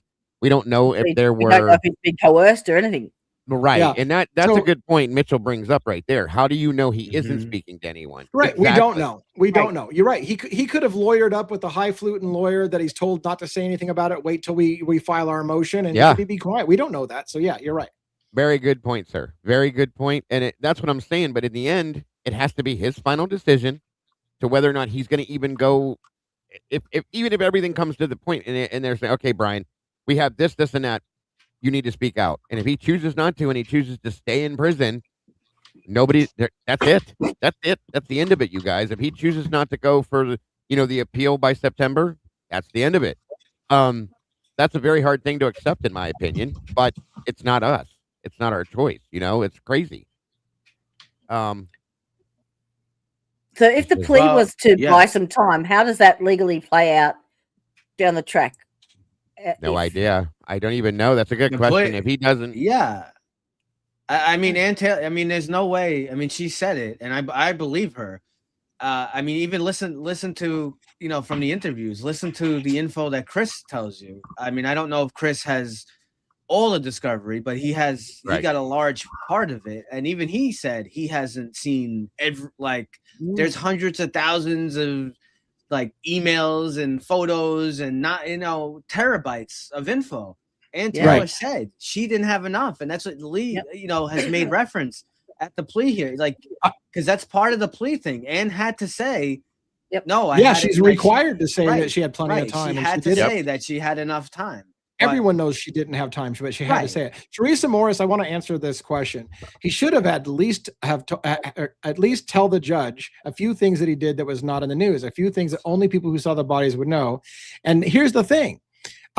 Not only can he not be forced to allocute to give a thing like that, but yes, they could have certainly said, well, a plea deal's off the table unless you give us something like, where's the knife? They could have done that. They could have behind the door said, we're not going to accept your plea deal unless you give us something like, where's the knife or whatever. But you need to pay attention to what Bill Thompson said. Bill Thompson said there was no use. We didn't want to hear what Brian Coberger had to say. We didn't want to hear because he could possibly weaken his own plea deal. And that meant everything to me. Because if Brian Coberger confessed to something that could not have happened, it would lead questions about whether he really did it. And so they didn't want him to say anything. Because if he said something and got something wrong, I don't know, like Richard Allen saying he killed those 2 little girls in Delphi with a gun and he didn't because they were never shot. He confessed to shooting them, but he didn't fucking shoot them. But they don't want that. They don't want a situation where he confesses to something that didn't happen, because then they're left, well, shit, maybe you didn't do it if you got the details wrong. Bingo. Very, very huge point, Lee, I think. And I think that's exactly why they didn't allow him. They made it into some other bullshit, well, you can't believe what he's going to say. You wouldn't understand it. Like, they tried to dumb everything down. In all reality, that's truly exactly what it probably was. So I fully agree with that. Very crazy stuff. Yeah, and Bill Thompson said, "How could we?" Yeah, and also Bill Thompson and the judge tried to say, "Well, why you couldn't trust anything he said? He's a psychopath. He's a sociopath or whatever. So anything he says, you couldn't believe him anyways. So why ask him?" Well, maybe because people want to know that he actually did it by having him say something that only the killer would know. But I don't think Brian Cooper could give them something that only the killer would know, because maybe he wasn't there. And you know what's funny with that, Lee? We talked about this a little bit ago too. it's interesting enough that what you just said, he's a psychopath. That's how they put him out there. You're not allowed to say that, obviously. Right. They're not allowed to say it, right? But they put it out there to the world. And amazingly enough, they buried, and I mean buried, everything about Brian's psychological evaluation and analysis that they had. They buried it. They sealed it, locked it down, buried it, sunk it in the ocean, whatever you want to call it. They didn't want nobody looking into that. And I got to wonder why. At this point now, right. Thinking backwards, I got to wonder why that was hidden like it was. So yeah, and this is why they wanted to knock down the damn house, and why they did knock down the damn house. Right. All that extra evidence, all that stuff gone. I was trying to find. Somebody said they wanted. I wanted to get the exact quote. I might have it. Let me see if I can find the exact quote. But to paraphrase, Bill Thompson, not Brian Thompson. Bill Thompson did say, paraphrased, we can't place Brian Coberger in the house. He started out when Hitler asked Bill Thompson to give his recitation of the state's case. So tell us what you would have presented. The first thing that Bill Thompson said was, Your Honor, this organization's recitation is going to be different from what the public heard and saw in the PCA and public documents. Right off the bat, he told you that what I'm about to tell you about the case isn't the same thing the public heard about this case. And then he essentially said, we can't place Brian Coberger in the house. We can only place him near the house. And my jaw about fell on the floor. If you had his DNA, then you certainly can place him in the house. But you don't have the eyewitness that you told us you had. You don't have an additional eyewitness outside the house that says that she saw him there. You don't have his DNA, and you knew you had none of those things, which is why you have to say, we can't place Brian Coberger in the house. We can only place him near the house. Even that, Lee, I think it goes into play the fact that they didn't truly have his DNA. So I don't think they didn't have the DNA. I don't think they had the DNA. Not at all. The only time they got Brian Coberger's DNA is when he went to prison, in my opinion. They didn't have it before that, okay? Yeah. They swabbed him. I'm saying, right. They swabbed him when they arrested him. I get that, but you know what I'm trying to say. Right. Yeah. They did not have that man's DNA on that sheath. They didn't have anything that they said. The car's not right. None of that is correct, folks. None of it. And he knew it. And I can't, what I still don't understand is him standing there and saying that. The people listening to that, they still went ahead with this. The judge, if he'd have been a good judge, knowing what he had in front of him, would have said, no, I can't accept this. But he was all over it. He jumped on top of it before they even finished saying it. That should present itself as a problem, everybody. Yeah. I mean, and it is what it is. And there's major issues with that discovery of the knife sheath too. It's not in the Absolutely. initial the responding officer's reports. It's not listed. It's not. I mean, he would have. One of them, what was it, Nunez? Right? Was like. Was it Nunez or whoever it was? One of them was like a few feet from. Oh yeah, Nunez, Warner. I mean, I'm pretty sure, like, walking into the room or something, like you would be like, oh wow, there's a knife. Like that's something you would say. You'd be like, oh my, wow, there's a knife sheath on the floor. Absolutely. Like, that's something that would come out. Absolutely, like immediately, like, or anything. Or I'm telling you, like, what would happen, like if I walked in a crime scene and I was like, oh wow, look at there's a needle on the floor, or there's a bullet. Oh, I see. Oh, look at the bullets. Look at you would say something. Chris himself said that they're standing in the body cam that he saw. They're standing there with their little flashlights, looking at the spot that the knife sheath is in, shining a flashlight, and either one of them said, "Oh, what's that?" Nobody said a word. Yeah. Nope. It wasn't there. That's why it was not sitting there at that point. And I think it's absolute fact at this point. I think that's Chris's point, that he was saying it wasn't there at that time, folks. Okay, so it is what it is. It's bullshit. I can't wait till Monday night. I cannot wait till Monday night. I know. Up to the point where we do this. So Dago, I've been pushing. I keep telling people to go to his channel. He has a lot of great info. On all different kinds of crimes, and he really is an expert at not to confuse people, because I said it wrong the last time, at being able to recognize crime scene staging. Yeah. Yes. So Yeah. real- Yeah. He's not a Yeah. professional stager. I was going to answer that comment that was up on the screen for a while. Yeah. Go for it, Lee. Somebody, I think they were asking if you could FOIA the debris. I don't know where the question went, but The so house. yeah, you have to understand. I saw that. You understand, like the public records request, because that would not be a FOIA. It wasn't a federal agency. It was a local police department, so it's not a FOIA, by the way. But the public records request also could not basically do much more than have them confirm that debris was gathered from Ethan's hand. You could say, I'm looking for the report in which you found Ethan Chapin's body and listed debris. You could request that kind of information, but I think those documents actually have already been found and discovered. They listed debris on there. The new stuff is that that it was found in his hand at autopsy, and that's the part that they're not giving anybody. They're not giving anything about the autopsy, anything about crime scene photos. They're not, so they won't. You can ask for it, but they won't give it to you. They're telling you that you don't have a right as the public. It's not in the public's interest to know those details. Is what they're telling Right. you. And I think we know now why they're doing that, Lee. At this point, right. Obviously. Yeah, and Lee, you brought up it's stuff that we have said so many times, but you really you made a big point of it last night in that collaboration that you guys did. One of the main things that you look at, right? You have a victim of a crime. What do detectives do? They look at the last 24 hours, the last 48 hours of what the victim was doing. That will give you key points, people they were in contact with, who was talking to them, what was going on. And then, it could get more complicated. They might have to look at a longer history, but without question, the last 48 hours is pivotal. Right. Why do we not have info from Kaylee's? And if you're going to give me this horse shit, well, they couldn't. We couldn't get into her phone. Couldn't get into Kaylee's phone. And she should have pushed. You find an I guarantee you there is an expert out there that could get into Kaylee's phone. There is a way. Absolutely. I don't believe that. So I do want to. I don't want to disagree with you, but I do want to say this. There was a famous case, and I can't remember how long ago it was. It was about was it? I don't think it was as far back as 10 years ago. It's less than that, I think. There was a husband and wife that shot up a place or whatever, and it was down in California, I think. And the federal government asked Apple to jailbreak their phone. And Apple told them, fuck off. San Bernardino.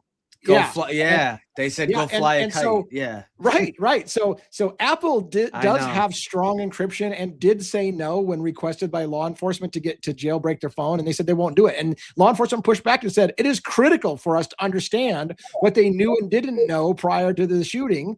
And Apple still said, according to the public record, no. We're not going to show you how to jailbreak our phones. We're not going to jailbreak our phone for you. So is it possible in some realm that that's still Apple's position, that despite law enforcement asking for access to jailbreak her phone, they said, no, we don't provide law enforcement access to jailbreak Apple phones. So I agree with that. But the problem with that is they brought the Secret Service in. Yeah. And I can't imagine that. Right. And the FBI. Right. Yeah. Right. Yeah. So I still question that, but that's a very good point, Lee. I agree. Yeah. It's an interesting question. I just wanted to bring it up for reference. So, and what did you guys what do you guys think about that Erica thing? The Erica telling Ethan that he's being cheated on. Like, I know Bubbly Waters claims that she found who Erica is. Like, what do you guys think about that? And in fact, it seems like Ethan and Xana were not together, like the whole at certain parts, right? They seem like they were not. I'll address a few things. One, several people have pointed out Erica is an app for productivity or to keep people focused on. I don't think an app texts you about being cheated on. That's not the purpose of the Erica app. So I don't know why. I don't know why certain people are insisting it's Erica app for helping people stay focused on their studies. I don't think by that's telling correct. you that you're being cheated on. I don't think that's what Erica does. I think Erica is a person. The only part is that, you know how you get gut intuition? My gut intuition tells me I don't think the murders had to do with Ethan being cheated on. I think some female that knew Ethan might know that he was being cheated on or wanted him to believe he was cheated on because maybe she had a thing for Ethan, but I don't know that it plays into the murders. Now, it's certainly something that we should know, And then or investigators should know, Right. because it could have been a motive for murder, but I don't, my gut tells me it's not going to. And here's another question. And then here's another question just to throw on top of that was why did Chris select put it in the timeline? Right. He said he knows all kinds of stuff. He said, yeah. So why did that get in there? That's why I want you to have, whether I get to ask him or whatever, or you guys do the follow-up stuff. I mean, I have a million more questions to ask him. He said that he knows of three fights happen, Right. And Amanda says the Erica app that people have been talking about wasn't even released until 2023, which is after the murders. Right. So it's not the Erica app texting him. Yeah. Thank you, Amanda. No, I agree with you, 211. Thanks, There's Amanda. a lot of extra questions that have come to the table that I agree need to be asked. Very important stuff too. Like, again, you just brought up the 3 fights, for instance, right? Every interview, every single interview, I don't care whether it was Sigma Chi, Delta, whoever the hell it was they were interviewing. One of the main questions was, did anything weird or strange or off key happen that night? And every damn person said, nope, not even close. I mean, there's 3 fights. You can't say that. You're not going to say that like 3 people, 3 situations were fighting. You don't think that's offhanded or weird or different than normal or I mean, something to bring up? Hey, Lana. Look at Lana drop it in to say hi. Thank you so much. Lana, it was such a pleasure being on the show last night. I was going to ask you, Lana. I was going to ask Lana, was it the sake that was making you have a good time, or was it just the good conversation? Because I know you were drinking sake and had a little wine beforehand. That's dangerous. That was a great show last night. I really enjoyed it. Yeah, thank you so much. Great show. And by the way, if you have a couple of minutes, we'll send you the invite. You can come join us on screen and talk to us. But I had a great time. But I was laughing. I was like, I wonder if she was just a little. She was in the wine. She was in a good mood. It was great. I had those days. I'm like, man, that was the best ever. Thanks for I can't wait to do that again. Truly and honestly. And thank you for the support as well. Appreciate that very much. I hope you guys all saw it, by the way. I know that we had if you haven't, like 2,500 people watching at one point. So I know it was a highly attended thing. But if you haven't watched it, go back and watch it. It was a phenomenal roundtable discussion. Lana did a great job leading out and keeping everybody on focus. It was awesome. It was awesome. It was great stuff. Great stuff. Yep. Anything else? Yeah, go ahead. Oh, no, go ahead. Oh, I was just looking for more questions and comments in our chat here. Yes, it was. On Lana's channel was awesome. Yeah, it was. Yeah, it really was fantastic. It was like, and like I said, to get a group of people who talk for a living, essentially, right, to all give each other space is hard to do. It was like everybody wanted to talk and everybody wanted to talk at once, but we were pretty good. Like we were pretty good as a group. Giving space to you guys were pretty good. It didn't look like, you guys weren't really talking over each other. It was good. It came across. I thought it came across well. So I think everybody. Go ahead. Yeah, I was gonna say, and Lana's right. Like the comments weren't shitty. Like I didn't see people being shitty in the comments. No. It was like it was all like people were like really like, holy shit, this is such a great conversation. Like I don't want to say typical, but it wasn't shitty. Like people weren't being shitty. So yeah, it is, and she's right. And that's Lana, right there. Yep. And yes, Lana, your absolutely. mods are top notch. So shout out to your mods, Lana. Yeah, it was good stuff. Good stuff. Yeah, it was really good. Very hard to do with so many people, and it just. Although I had to pick. I think I said it backstage. I did kind of laugh because Lana said like, this is probably going to be like an hour and 40 minutes. I don't want to go too long. Yeah. At 3 hours, I'm like, holy shit! Like we're going for 3 hours. If you remember, I kind of laughed when she said that. Like, there's no way this is going to be that. There's no way. This is gonna Not be with that all of us morning. in here. No way in hell. It was good great. stuff. I cannot wait for the next one. Truly and honestly. Let's see. What else? Any other comments, questions? Let's see. I love how Lana had to end it so fast because you all could have talked for. Yeah, absolutely. Like at some point, you're like, I've got to shut you guys up. Go home. Why are you still here? Dude, that could have easily turned into an 8-hour show without fail. I'm telling you right now. No, Oh no yeah. lie. Yeah. Yeah. I was at work all night. I was chasing these car racing idiots, and so I worked till 6 a.m. last night Eastern, and I was like, I hope you guys stream like all night. Yeah. It was pretty funny shit. If it was the shit show, I was gonna lie. Backup plan. Oh look, I lost internet connection. Yeah. Done. Oops. Yeah, Good it was idea. Good stuff. All right. So yeah, I mean, I'm really looking forward. As we talked about at the beginning and all throughout, I feel like this is the tip of the iceberg. I don't know for sure that Cy Ray's book was timed for this particular event, but certainly Turvey going out now and kind of countering Ann Taylor's, you violated your confidentiality agreement because he's going on with the custody queens and others. It's getting to be an interesting time. And I think this is just, I'm almost certain this is just the start of a whirlwind of activity is going to happen over the next few months. So I agree. Yeah. It was interesting to hear. Jen S Kristen. is right on. good night, Lana. Thank you for coming in. Good night. Good night. Good night. Love you, Lana. Yeah, it's gonna be some interesting times. Just when you thought you were done talking about Idaho 4 because he pled guilty, we're still fucking talking about it. Yeah. Who's interviewing Turvey Yeah. on Tuesday? Monday. Yeah, it's just the Custody- tip. Yeah, this is just the tip. Monday, custody queens. That's Custody gonna queens, be. yeah. That's gonna be great. And Ron. It's gonna be great. Custody And I- queens. Yeah. That's what I was gonna Everyone's say. got to show up to that. Everyone's Um, got to show Yes. up and show their support. It got brought up to Kristen that the point about her and Ann Taylor and him, their words back and forth, if that was something to be talked about, and she goes, that will be probably the first thing brought up. And I was like, hell Yeah. yes.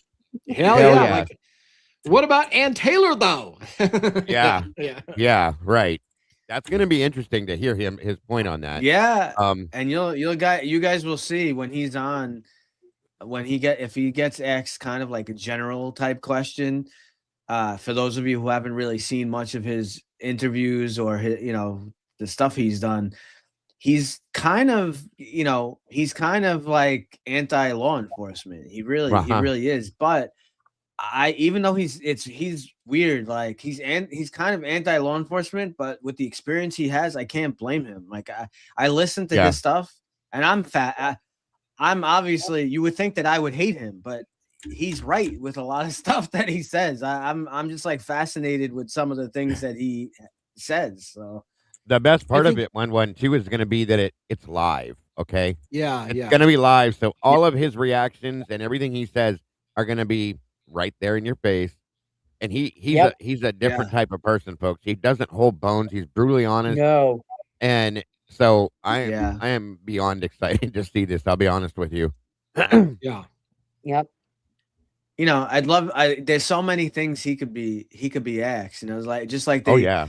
they tried to make the stupid, like the stupid PCA garbage, like, well, a car consistent with, like, you could ask Turvey, like, with the info you have on the crime scene, would you say that's consistent enough to say that there was staging? Like, there's so many. I'd like to. I'm going to answer this. I'm going to do this question. Oh, but man. I'd like to also hear his response to Asgut Industries, how the diluted blood was in the Yeah. room. Because again, Turvey is saying it's evidence of a cleanup, and Asgut said no, he just wiped his hand through some water, and that's how the diluted samples happen. I'd like to see Turvey respond to that. Hopefully, they'll ask him that. cleanup. Yeah, a cleanup. By Alicia And- says, did anyone and also, ever ask yeah, Chris that's a good question. if he saw any evidence or the firecracker or anything similar going on in the house? So Yeah. I think if you read between the lines of what Chris says in the book, he makes a big deal about the ping pong table being knocked over and resat back up again, and that likely what he kind of hints that that's what Bethany heard was the table being knocked over as the firecracker sound or the bang that she heard.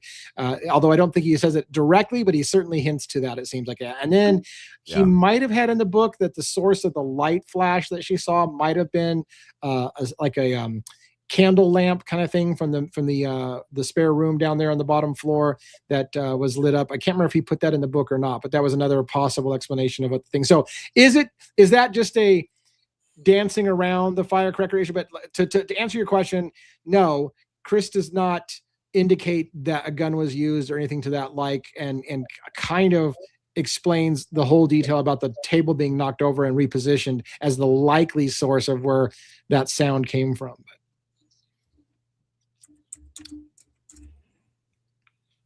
Hope that answered your question. It looks like Amanda posted the link in our chat for the Custody Queen's Turvy link for the show, for the YouTube show. You guys don't want to miss it, I'm telling you. It's just, I'm like, I want it to be tonight. I want to see it now. Thanks for all the people who did try to watch the show last night. We got a lot of people from the UK that were like going to bed at the same time we were streaming because it's got to be an awkward time. And freaking Jodie's got the same situation. She's in Australia, so her time differential is wicked for us. But and this is a good time for me, though. This is a good time for you, middle of What time is it? Right? What time is it there now, Jodie? 11:37 a.m. That's kind of what I figured. Okay. 11:37 a.m. Yeah, so around noon. Yeah, it's good. Yeah, stuff. I think we tend to clash a lot when we do our own streams. Yeah, same time. I did see Pop. Did anybody see the video here on our panel of Pop responded to the Asgard Industries thing? Not yet. No. Yeah, I saw that he did do a video about it. Yeah. I'm sure He said it's easy to disprove. So I think his title said something about this video is easy to disprove. So I'm curious to see what he came up with on that. So yeah. Me too.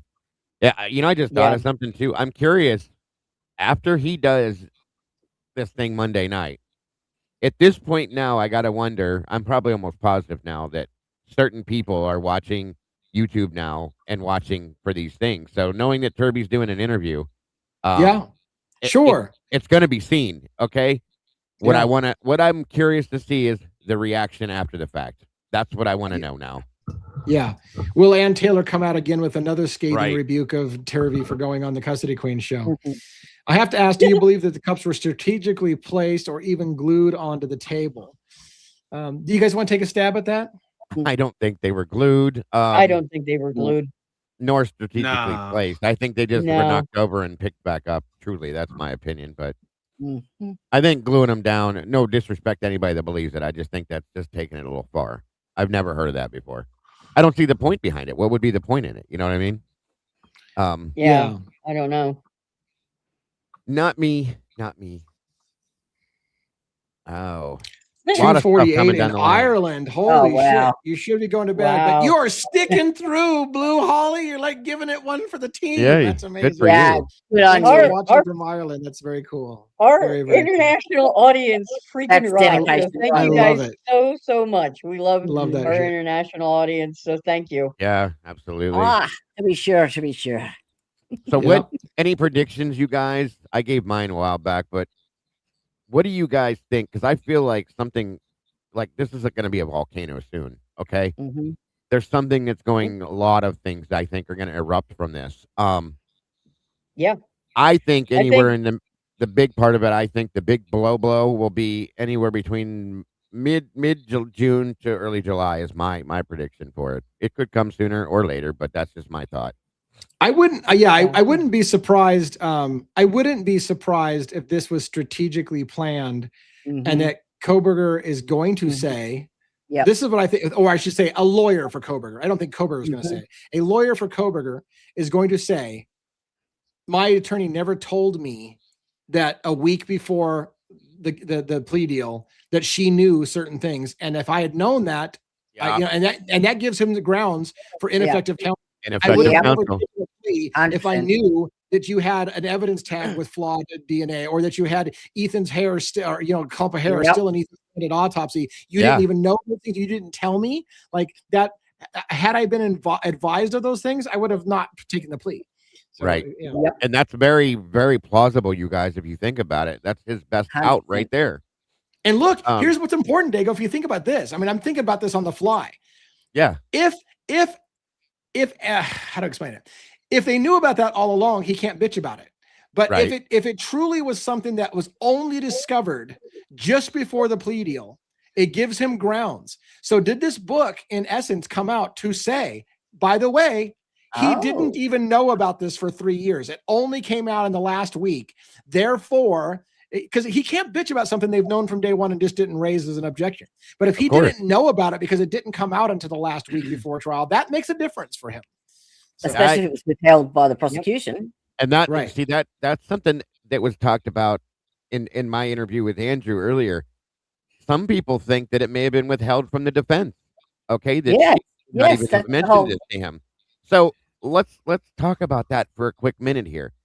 If Okay. Ann Taylor, by some chance, withheld information from her own client and didn't bring it forth, one, why? Okay, and two, what the hell? So I gotta wonder, is it because Turby kind of, in a sense, made some statements that make you kind of look at it that way. Possibly, is it possible that the defense even withheld information from Brian? Okay, were they holding things back? I'm not saying I believe this. I'm not saying it actually happened. What if is what we're saying. Okay, and if that happened, the big thing is why. What the hell is going on and why? Is there a bigger reason for it? Was it something that was going to play out better in a different way down the road? Is it possible? You know, all of those things are what my questions are, because it was brought up earlier. Yeah. I truly believe it's a buy time strategy. And I want to show you something. 'Cause somebody asked the question: is Coberger cognizant enough to know how to decide? Keep in mind, he was a PhD candidate, Yep. and I want to show you something. Oh my god! I want to show you something. These are some of the books in Brian Coberger's apartment. Why the innocent plead guilty and the guilty go free. Charged. And the subtitle of that book has to do with a wrongful conviction. Convicting the innocent. These books were in Brian Coberger's apartment. So trust me, Brian Coberger knows a lot about the law. A lot about the law. Yeah. He was a I just PhD had- student. Oh my God. What if this is, he was a criminology student, yeah? What if this is part of This- his own study of himself for the Yeah, ultimate? Right? Oh my God.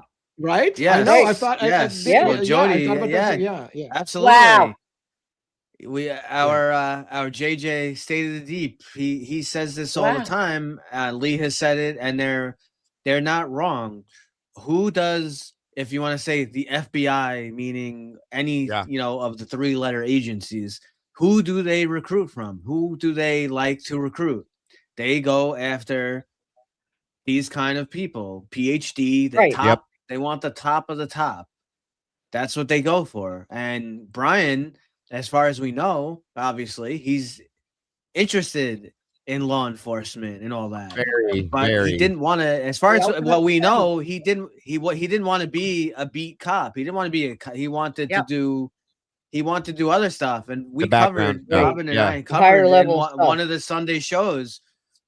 We covered one of the papers he wrote. He actually said, so one of the projects that he had, if people aren't aware, I said we did the show a few months ago. He basically said that there is so much info about sexual crimes and like certain crimes, like why people do sex crimes, why people do, but there's not really enough stuff out there. Why do people commit burglaries and some other crimes? So he was kind of like looking into that, and he wanted to interview people in prison, who have done some of that stuff. And we covered the paper. It was like very, very, very well written. Yeah. I'll say that. Yep. That's kind of a hell of a mind blow, isn't it, Jody? That thought that you just had, isn't it? Interesting. Because I remember when I had that thought, I truly thought my head was going to implode. I was could you imagine the book he could write if he got exonerated on a false conviction? Yeah. Oh my God! Can you imagine? That would be the full outcome of this, Lee. Completely. Yeah. Right. It would be that would people talk about 4D chess. That's a 4D chess move right there. That's 5D. Yeah. That would right there, that would push me to probably leaving YouTube, I think. I'd be done at that point. Like, I can't do this anymore. I'm out. I want to go play hockey or something. Yeah. Now, I was looking at something somewhere else. I can't remember what it was, but they brought up an issue about his hands and dyspraxia. the damage. He has dyspraxia. Yeah.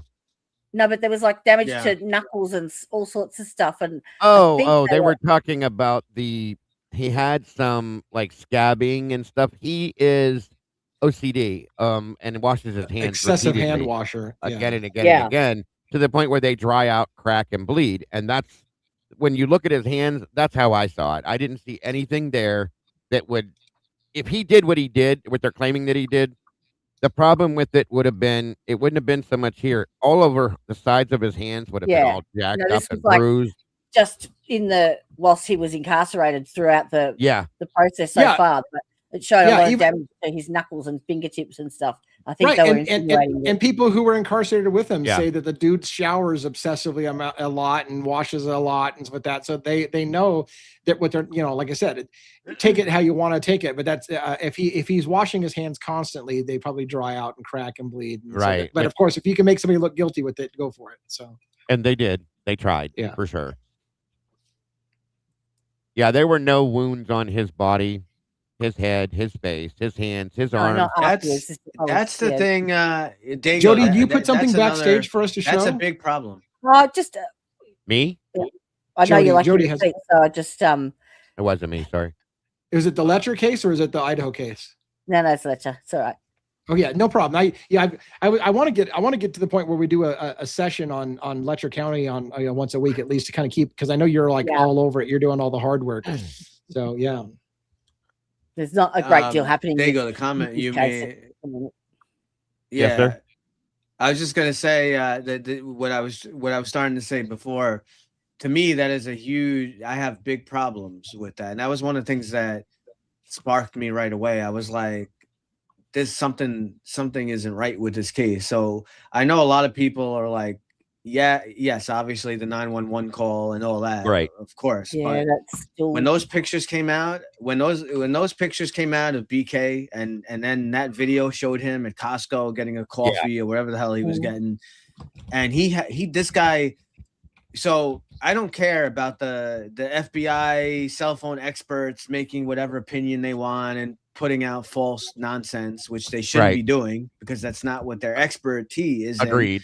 But my main thing was looking at these pictures of if those are authentic that he took on this, that would have been right after, like right around the time after the crimes.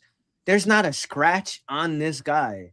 Mm-mm. How can you tell me that Xana fought for her life? At least Xana, right? And Right. probably the others fought too, but at least we know now Xana fought for her life. This guy doesn't have one scratch on him. Are you Mhm. kidding me? Absolutely. Not a little bruise, nothing. Right. She would have Doesn't make raped him. sense. She would have raped him no with sense. nails somewhere. She would have gotten Yeah. skin off of his arm, off his hand, maybe Yeah. his face. She would have clawed him Especially- somewhere.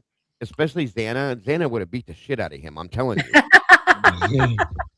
There's no doubt in my mind that he'd have been beat to hell. And whoever did this, one of them is walking around with scars now. I'm going to tell you, Mhm. truly. He would have Mhm. right. He would have had scratches. I mean, how many like?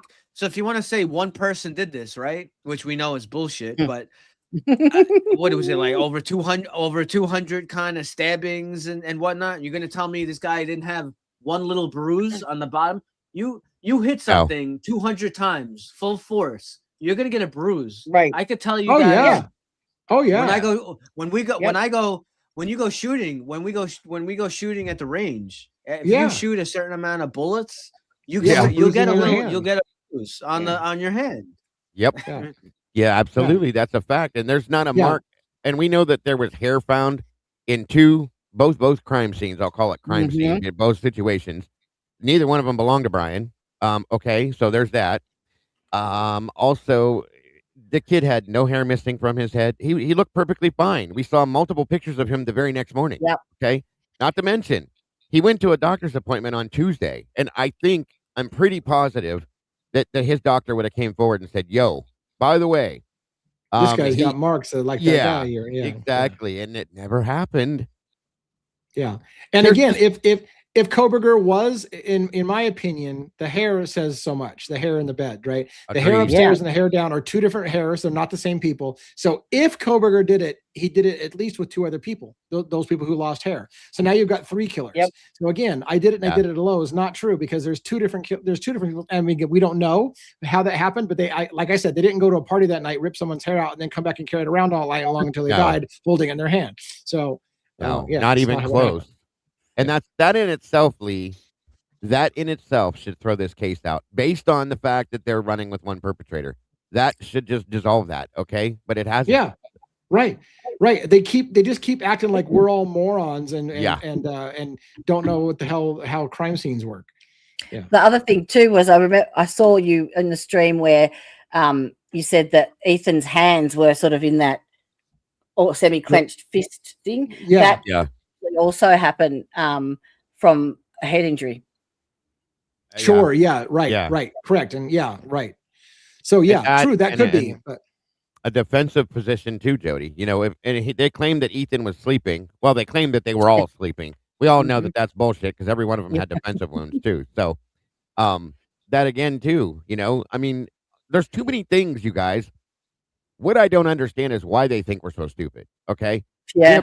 We have people that are professionals in this community, multiple, that are looking at this going, no. But that's happening everywhere now. Yeah. Agreed. Yeah. I do agree. It's bullshit. What I would like to see, I just saw somebody in chat say something about it. I think it was Kathleen Bell. I would love to see, no offense against Dan Taylor, but I would love to see somebody like Alan Jackson, Jose Baez, anybody like that step forward and say, this is bullshit.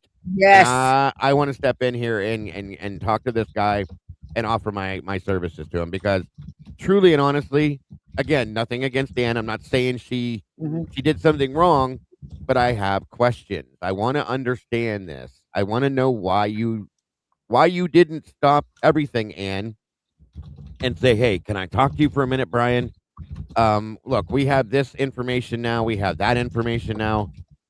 Do you still want to go forward with this? I'm just giving you some options. And it didn't happen. That's what I have so many questions about. Recognized that it was beyond her limitations or expertise, and so this plea deal is bought her time to get someone that is qualified, that can actually represent him down That's the a track. good point. Yes. And I agree with you. That's a thought I've had as well.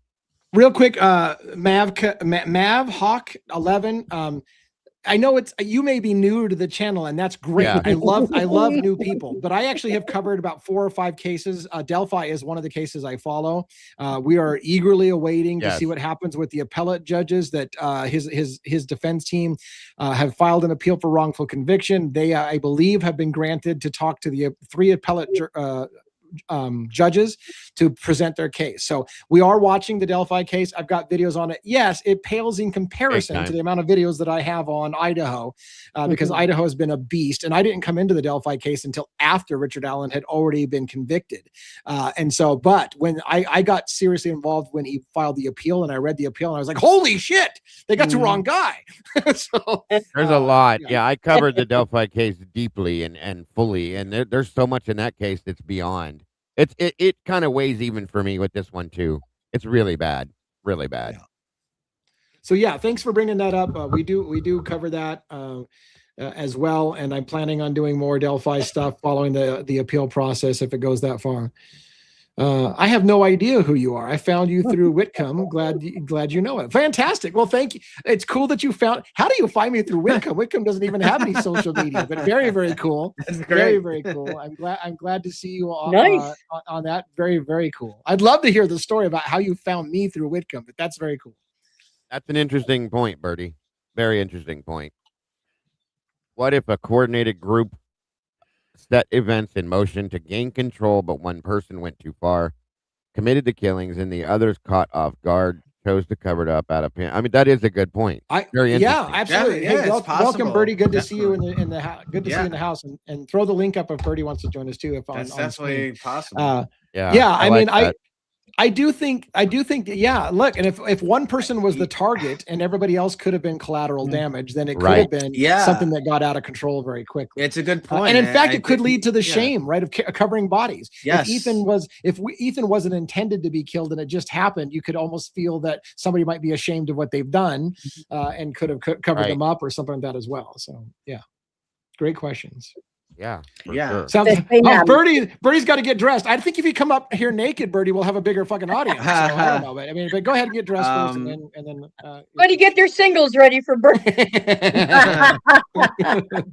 Yeah, there's a whole theory there with Bethany and Dylan. Just a theory, not attacking them. I have to say that that maybe they were kind of brought in on something and like sort of what Birdie was saying there. Maybe things went too far. They didn't think it was going to go to that level or that extent, and then they just don't know how to. Too. And then they don't know how to. They don't know how to get out of it, and now they're just like, that's why they're scared shitless. And Bethany's like, heading for the hills immediately. So, well, and it was brought up early on when first came out in my channel. She said she believed, or I guess it was formulated to her that it was supposed to be some form of a confrontational, maybe a shakedown or something like that went too far. Well, that kind of plays to what Birdie was saying. It would make a lot of sense to me. And like you said, and you've experienced stuff probably like this more than anybody, one based on, criminals doing something and it goes too far. And then once you get to a certain point, it's like, well, okay, now what do I do? I just got to carry the whole thing out now. You know what I mean? Yes. We got to answer this question. Yeah. So. Oh, go ahead. Answer the question. So yeah, do you all think there's a stingray device? I haven't looked heavy into the proof of whether, but I believe that there could have been, because I've never looked into it. I think there could have been, because I believe personally that the house was already under surveillance. If the house was under surveillance, then law enforcement having a stingray device in the area because it's under surveillance would have been a thing. And so I do think it's plausible. It's basically a device that hijacks cellular communications in the area and then monitors it by having it pass through it so that it can view everybody's cellular data in the area. So it kind of acts like a cell tower that's not really a real cell tower, and then grabs everything in the local area and kind of monitors it all. And knowing that the task force was on the ground in Moscow at the time, it is very, very likely. I've never personally looked into it, but it's very interesting. Yeah. Oh, Marcy, this was an interesting question. Chris mentions this. He talks about this in the book. Again, these people are super. Sutton has crazy experience. She's probably like whatever Uber times smarter than I am, or whatever. But come on, she does make kind of reference to this deal, and it's kind of a little ridiculous. Right, and the book, Christopher Wickham's book makes fun of it. It's like literally, Sutton's theory at the end of the day had to be that the killer was naked, and it seems almost so. What did he do? He committed the crimes naked and then put on the balaclava. Did Dylan forgot to mention that maybe he was naked from the neck down, and he was no? She said he was wearing all black, so he had clothes on. So his bushy eyebrows wouldn't be what they're defining. As soon as I saw. Look, as soon as I saw that, just to throw this on. Oh, go ahead, Dago, finish. I'm sorry. It's okay. As soon as I saw that statement, I'm a very visual person, unfortunately. Yeah. And it went straight to my head, and I had this vision of some naked guy running around with this black balaclava on his head with a knife in his hand, and I'm like, and you think Dylan would have fixed the eyebrows? You gotta be careful. Yeah, and I just can't. Right, and I would think that the reason why I just want to say real quick, I would think that someone walking around, it is funny to think of, but someone walking around naked or whatever, like doing some kind of crazy crime, I would think there is some kind of sexual thing to it. Oh, said over and over and over. There's no sexual element to this crime, so that doesn't match either. Exactly. Well, not only that, but that would be stupid to commit the crime in the nude. I mean, you're going to be struggling with people, and you're doing this naked. It was snowing. I mean, vulnerability. I mean, most women know how to. Right? No, he was naked, but he's like, ladies, eyes up here. So she only saw the bushy eyebrows. Yeah. Eyes up here, ladies. No, real quick. Somebody said Pav is here. RJ Embry gets us every time when he comes in. RJ Embry is not the same. Is not the same as Pavarotti. So for those of you who think I'm ignoring Pav, Pav's not in the room. RJ Embry is not the same person as Jay Embry. So. Yeah, like I said, that visual, every time somebody says that now, it's like ding immediately, and I'm going, Birdie. Hey, thanks for getting dressed, man. I really appreciate that. I know. I was laying in bed. I'm like, I was afraid I was never going to feel like a real man again if it came on naked. Yeah, we were trying to. We were getting our dollars. We were getting our dollars ready. Yeah, that's funny. Now, you take credit card? Yeah, Ms. Birdie's not feeling too hot tonight, so Oh, sorry to hear that. I was just relaxing with her, and then Gotcha. I opened up YouTube. I just uploaded like the quick cut of one of my lives having to do with the funding and stuff, and then I was scrolling on my page and I saw this pop up, so I was listening, and then I had asked that question because I'm starting to think through this single killer dynamic. What if there's multiple people there, but really only one person killed everybody? Yeah, like what if other people kind of kept people at bay, holding them or at gunpoint or whatever you want to do while the killing was done? That's possible that people were there and didn't participate in the murders, but helped out with keeping it contained or something to that effect. If you look at that the one picture, I can't remember whose body cam, but they showed the kitchen area, and there's a stool that's sitting in like right between where the kitchen starts and the hallway ends, going towards Dylan's bedroom. Like somebody put a stool there that was sitting there, keeping like watch on that area, and it makes you wonder, were there people spread out throughout the whole house? And like you said, bro, like somebody was going through doing their thing while everybody else was keeping, tabs on everything else in the house. It's a very interesting thought. I go back to, and I brought this up last night when we were on the panel with Lana, which that was awesome for having so many people out there. It was. Oh yeah, it was great. It was great. Yeah. But we brought up the way that all of the interviews start with Dylan and Bethany of the "you guys aren't a suspect." I think we write that off a lot. Yeah. It's ridiculous, right? Is it like how do you tell somebody that they should have been the first suspects until ruled out? How do you tell them so early, hey, don't worry, you're not a suspect in this whole thing? Well, It is. And I think that, we talked about it a few days ago. I don't know if it's in a report yet, but there's some issue about this iPad that Bethany had, because it was not in the bedroom. It's not in any of the photos. It wasn't taken. So she has this iPad, and the iPad is an Apple product that would show if they were going, if they went to one of the friends' houses or whatever, it would show. Right. And one, I mean, there's bad police work. There's bad police work, which we know is a denominator in this case. It is. Yes. It's inevitable. But there's goes bad beyond. Police, it goes beyond. But there's bad police work, and then there's just you're a dumbass. Right.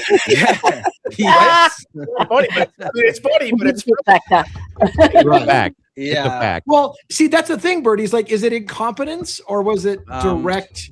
Like, that's the question. Is it just incompetence? Is it the whole, this is a small town, they're not used to this kind of thing, nobody's seen a quadruple homicide in this area, they just didn't know, or is it something more? That's the question. I just, with some of it, I would say definitely, like covering some of the other cases we've looked at, John Benet Ramsey and other stuff. If you have a town that, they don't deal with homicides like every day, like we do with NYPD, there's a lot of mistakes they're going to make. But some of the basic stuff, like a lot of the interviews seem rehearsed. A lot of the stuff seems super rehearsed. What is going on here? Right. It goes beyond a level, like with what Birdie said. There's bad police work, and then you're just a dumbass. Okay. And I even take that. It goes beyond that part of it, in my opinion. Yes. Okay. And it has to be, these people are in the positions that they are in for a reason. Okay. You can't just walk up and say, hey, I want to be a police officer and get the job. It just doesn't happen that way. You have to have a background in it. You got to go through things to become. That depends. I do want to ask a question. I want to ask a question from from law enforcement's perspective. Sure. And I don't know how much you run into this in your thing, but so this starts out as a Moscow Police Department investigation, and they asked for help from like Idaho State Police and other agencies. How much would an outside agency like Idaho State Police let Moscow take the lead on it and not push too hard if Moscow doesn't want it? Like if Moscow's in charge, for example, would Idaho say, hey, look, you're doing something fucked up, that's not right? Or would they be like, well, you're in charge of this investigation, we're just here to help? They would say you're in charge. That's what I thought. We have so that. if Moscow set the tone, so just to tell you, like this happens a lot. You came to visit in Long Island. We have, you got Suffolk County and Nassau County, but other than Nassau County and Suffolk County, we have a lot of small towns that have their own, like a force of like 15, 20 cops. So if they get a murder or something, they don't have they don't have investigators and all this crime scene stuff. They're going to use the town, Nassau County or Suffolk. Same idea here. They don't have the resources. They don't have the stuff. So they're going to use but Yeah. I just want to say like another glaring thing that, unless I'm remembering it wrong, Nunez he's the first officer, right, on scene. Yeah. So he sees he goes in, Hunter greets him, and he goes in and he sees I guess Xana and Ethan, right? And then he goes back out and gets the crime scene tape. Right? Isn't that's what he does? That's a good question. Then they go. Well, I don't know why I don't know how the hell you go into a house, an apartment, anywhere, and you confirm that you have some kind of homicide and you don't clear the location. Like he's not wrong about the crime scene. He's not wrong about the crime scene. The crime scene tape is fine, but how did you need to clear the house? Like I don't get it, dude. I picture so you're out in New York. I picture like a salt of the earth, uphill to school both ways, police chief, just reaming these guys out that are like, hang on. So you went in there and somebody got your back with a knife as there's stabbing victims on the ground, and he's holding it behind you, and then you decide to leave, get caution tape or crime tape, then you go in and clear it. You proceed to then everybody in this force interviewed like dog shit and didn't ask a single person who was there for 8 hours why they waited. I hate to death, but why the hell are they all allowed to mingle together with all potential suspects and not be separated? Their stories separately. None of this. The three of them that should have been not necessarily. Hunter should have been handcuffed on scene immediately. Right. I'm sorry. Right. He would have been. He's holding a knife. He's going to be handcuffed. Doesn't just because you handcuff someone doesn't mean they're under arrest. Right. So. He would have been brought. He would have been separated and brought down to the station immediately. And Bethany and Dylan, being that, how are they like? It wouldn't make sense immediately. So wait, you saw the guy as he was leaving. Like, how did you get away? What do you mean you waited 9 hours to call 9? Like, they would be separated and brought down too. I do want to clarify, Birdie. Did he go out? Do we know? Did he go out and get the crime scene tape before they went up to the third floor and found Kaylee and Maddie? So if I'm remembering correctly, I think so. I think he did. Yeah, he did. That's crazy. Yeah, he did not clear the house. I thought they were clearing it as they found them, because that's when they have their guns out and they go upstairs. And that's when Whitcomb said they saw Murphy on the bed on the left bedroom in Kaylee's room, untouched, not barking. And then they went into Maddie's room and saw the victims' bodies. So they did you catch? Go ahead. Sorry. Did you catch Christopher Whitcomb saying Nunez's report and what you hear on the body camera footage show that Hunter was still holding the steak knife, and then he wrote that they found the steak knife on the table, but you can actually hear it on the body camera footage when he puts the knife down on the table? Yeah, and then I also had seen something about it being at the top of the steps too. Yeah. Right. Yes. Murphy travels all over. That's Emily's interview. Emily's interview from one of the whatever shows that was at. Do you know that how last night, if anybody was watching the panel that we were on Truth and Transparency or Atlanta's channel, when she showed the clip from Asgit Industries, who does the animation, she did the Dateline animation for people that don't know. Right. When I saw that body cam footage and I said it looked much clearer, what that made me think of is, did we get with the redacted version? Are they able to blur things? Are they able to almost erase cool stuff? Yeah, right. I mean, we know they are. It's a rhetorical, right? Did we get that? And did she get something because she's producing for data? Right. Raw data or raw. Great video. Point. Yeah, I think, absolutely. I think they fucked with everything. They redacted things and blurred stuff out so you couldn't see definition. I think they did a lot. Yeah, you export it at a lower frame rate, or you export it at a worser quality. Yep. Right. 720p instead of 1440p, and it changes everything. You can't see water, you can't see the little intricate details. And that is a way that you could say, well, we didn't change anything. You're right. You didn't change it. Technically, we just Well, can't see it all. Right. That's a great point. But If like, you think about some of the stuff that Lana got recently, stuff she boiled, she gets it, and it's like you can hardly hear it. It's in really bad quality that way. Some of the video is kind of, scriggly looking, so on and so forth, as compared to some of the other stuff that's been put out. Most of it, because they know that she's watching it. It's an interview, for instance, okay? You're listening to it, and the sound quality is so bad. Right. I got to wonder. That's a really Yeah. good point, dude. Truly. Right. and Bertie, you were showing last night how even just changing the filter and the brightness and stuff will yeah. mess with Yeah. how well you can see things. And that's an Right. excellent demonstration of just that, because you and I, we both use Canva a lot. Mhm. So I know exactly how Wonderful, that yes. is when you manipulate stuff. So you're right. The quality, the filters, everything affects that, how to well follow you can this- see stuff. To follow this theme, when that last Dateline piece came out just before, and Hitler got all pissed off about somebody leaking.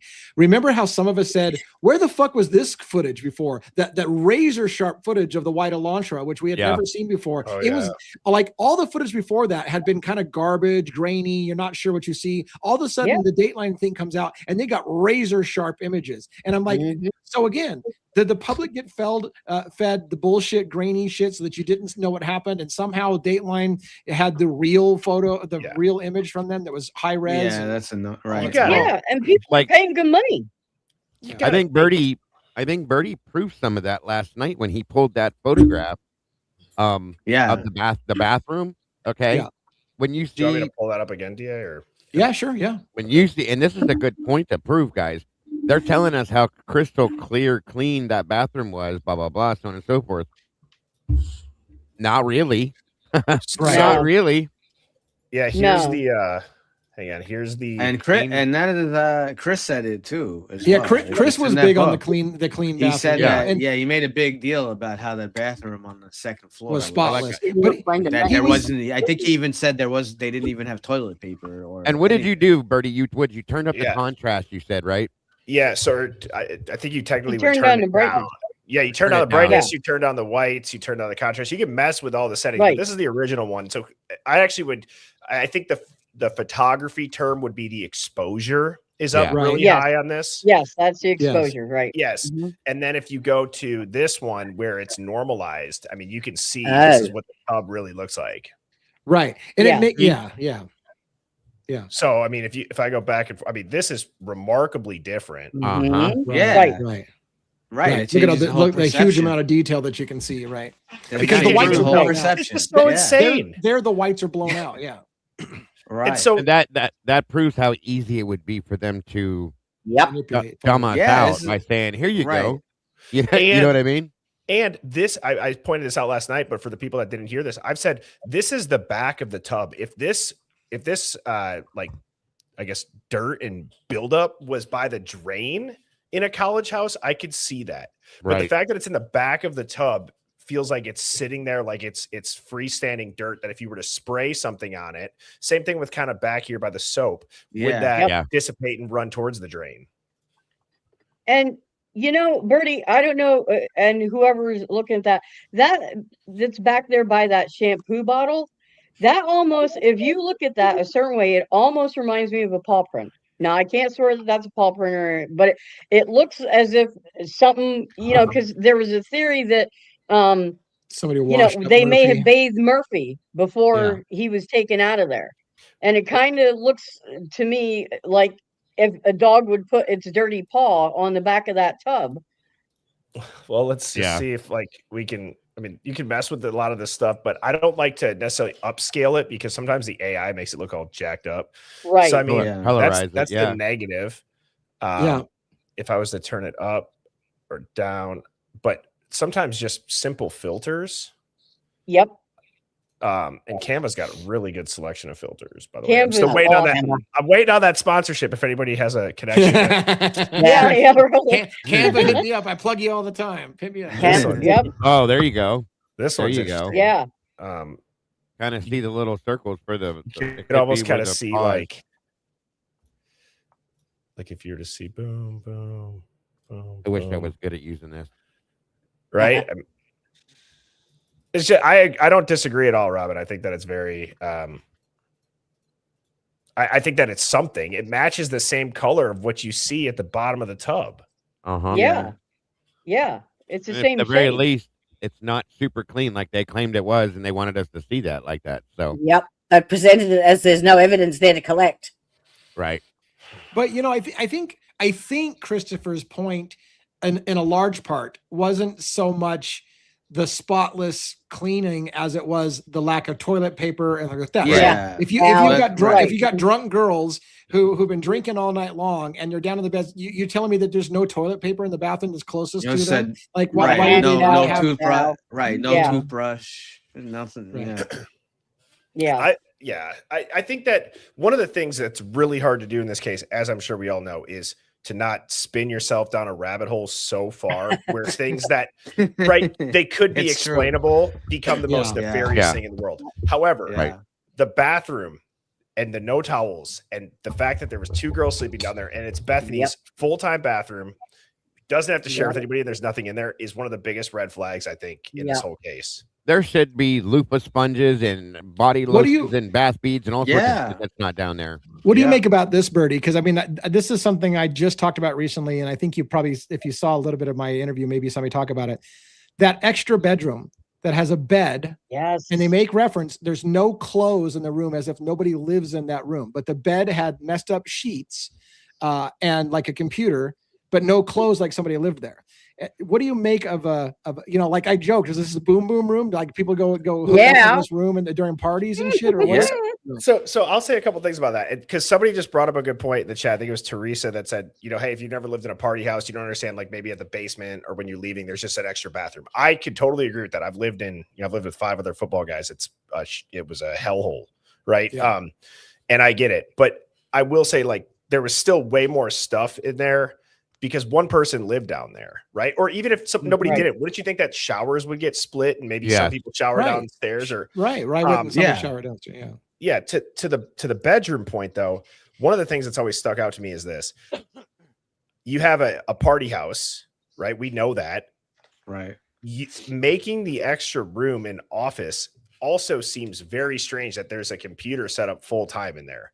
So wouldn't you go to look at how nice their rooms are set up? Why not just go at the desk in their own room? And thank you. And then they say, that and Kaylee did work or whatever. That was Kaylee had a desk in her room, supposedly. Artie. Like she no, had but a it said desk. that Kaylee, but they said Kaylee worked in And I'll be graphic. I'm gonna say the thing that everybody knows I'm thinking, which is that if you have a computer with a built-in webcam and a bed, are you doing OnlyFans type stuff from that room? Right? There's plenty of other It's places. confirmed she had OnlyFans. confirmed Maddie had an OnlyFans account, and I think confirmed Kaylee had an OnlyFans account. Now, what they were doing exactly for money sounded like they were selling feet pictures. I don't know on OnlyFans, but why is it 18+ to show your feet? So I don't know. But so in general, like I think that's also strange to me, because wouldn't you think, unless they didn't want to be recognized from the background of their pictures for their own bedroom, right? I would say that if you're not going to put your face in it, then if it's just your feet, like why does it matter where you would take the photo at? Which is exactly what I'm saying. A room devoid of personal. So, like, again, if you wouldn't want to film explicit content like nudity, because a simple mistake in the background could show somebody your driver's license or something like that. But if you have a room that's cleaned out and all there is a bed and a computer, you don't have to worry about your personal information accidentally getting on camera. Let me say this. So as I know you guys know, but for people that don't, I've been going super hard on Brian Coberger's like connection to this, as far as how could he have maybe gotten himself willingly but unknowingly in the position that he's in today. And I've scoured his papers and I've read his papers. I've taken notes on his papers, which is kind of crazy. He writes he uses such big words back to back that you have to really slow down and read it. Yeah. He talks about this case. I think it's, and now I'm forgetting the name. It's like something Cuff, Will Cuff or something case. Anyways, this guy ended up stabbing a girl 20 times and there was arterial bleeding and splatter, or like it projected out of her. There was 20 times stabbing, and it was, the timeline didn't make any sense. And it was that this person had pretended to be somebody that they weren't on a telephone dating app. Yeah. So I look at the intricacies and the similarities between, you know, and it was also a burglary before, after, and it related to Coberger's survey. So I'm like, there are so many touch points that somewhat line up with what happened in this. And I keep coming back. Remember, Chris said on my show, and I'd never seen it anywhere else other than Chris slip. I don't know if he slipped up, or he says sometimes my mouth runs faster than my brain works, something like that, you know? So, okay. But he said there's an extortion case out of Pennsylvania tied to this. And I freaked out because I didn't know it was out of Pennsylvania. I said, out of Pennsylvania. That's crazy. So, yeah. If the girls had extorted somebody, like pay me money or I'll have pictures of you stroking off in your bedroom kind of thing, that could be the extortion case in Pennsylvania. What if it's what Maddie's dad was talking about in the victim impact statements, where he goes, I know those kids at Penn State started words now. Like, why would Chris, right? Like, think about that. Like all these light bulbs are going off. Oh my God, dude. Right? So, hang on, I didn't even know he said that, DA. So you're telling me that Chris brought up an extortion case in Pennsylvania, and then Maddie's dad just so happens to bring up Penn State while he's giving a victim impact statement about his daughter that was murdered in Idaho.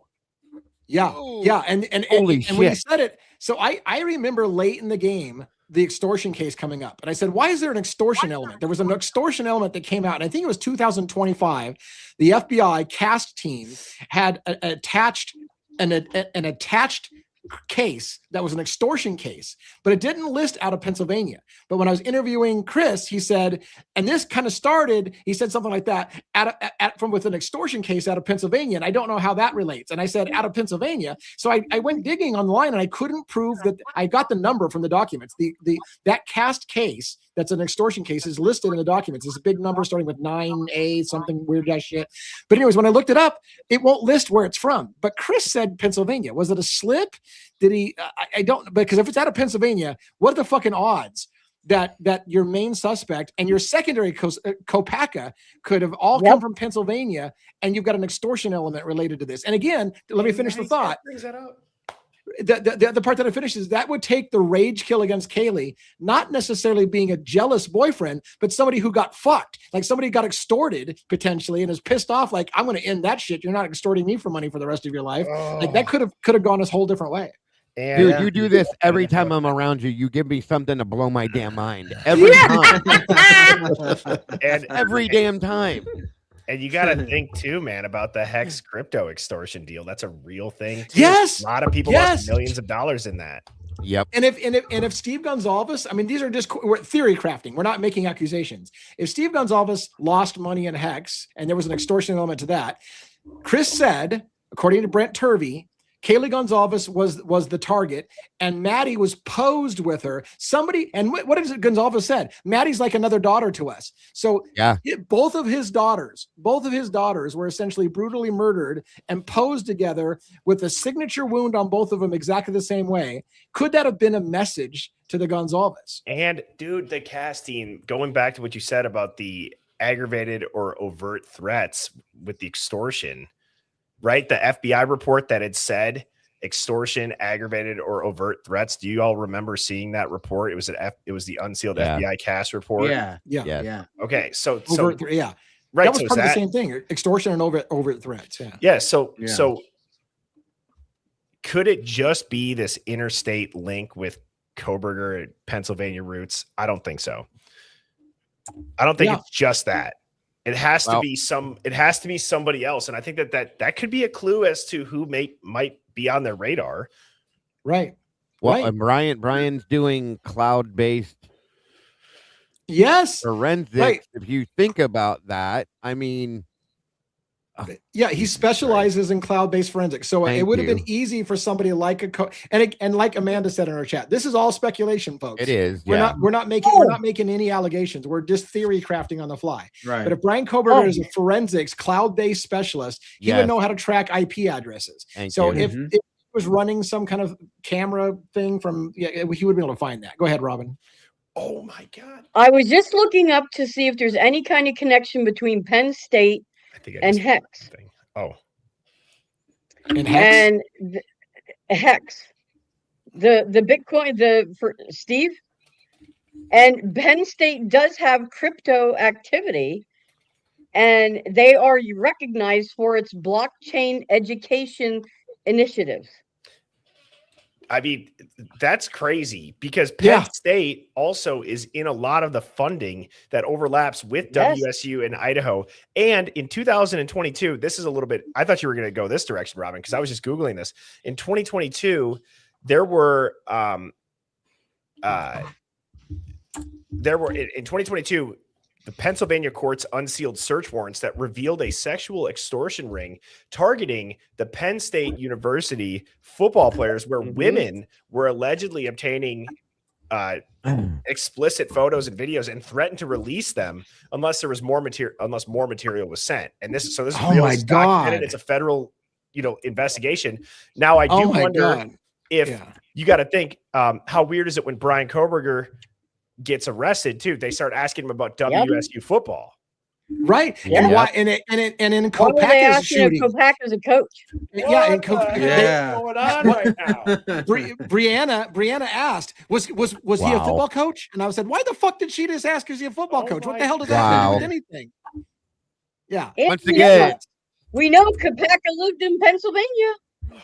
Yeah. Although people still tell me he didn't. I know he did. You know he did. You fucking got the receipts, but we can't show it on YouTube because they won't let us show it. But I hate this case.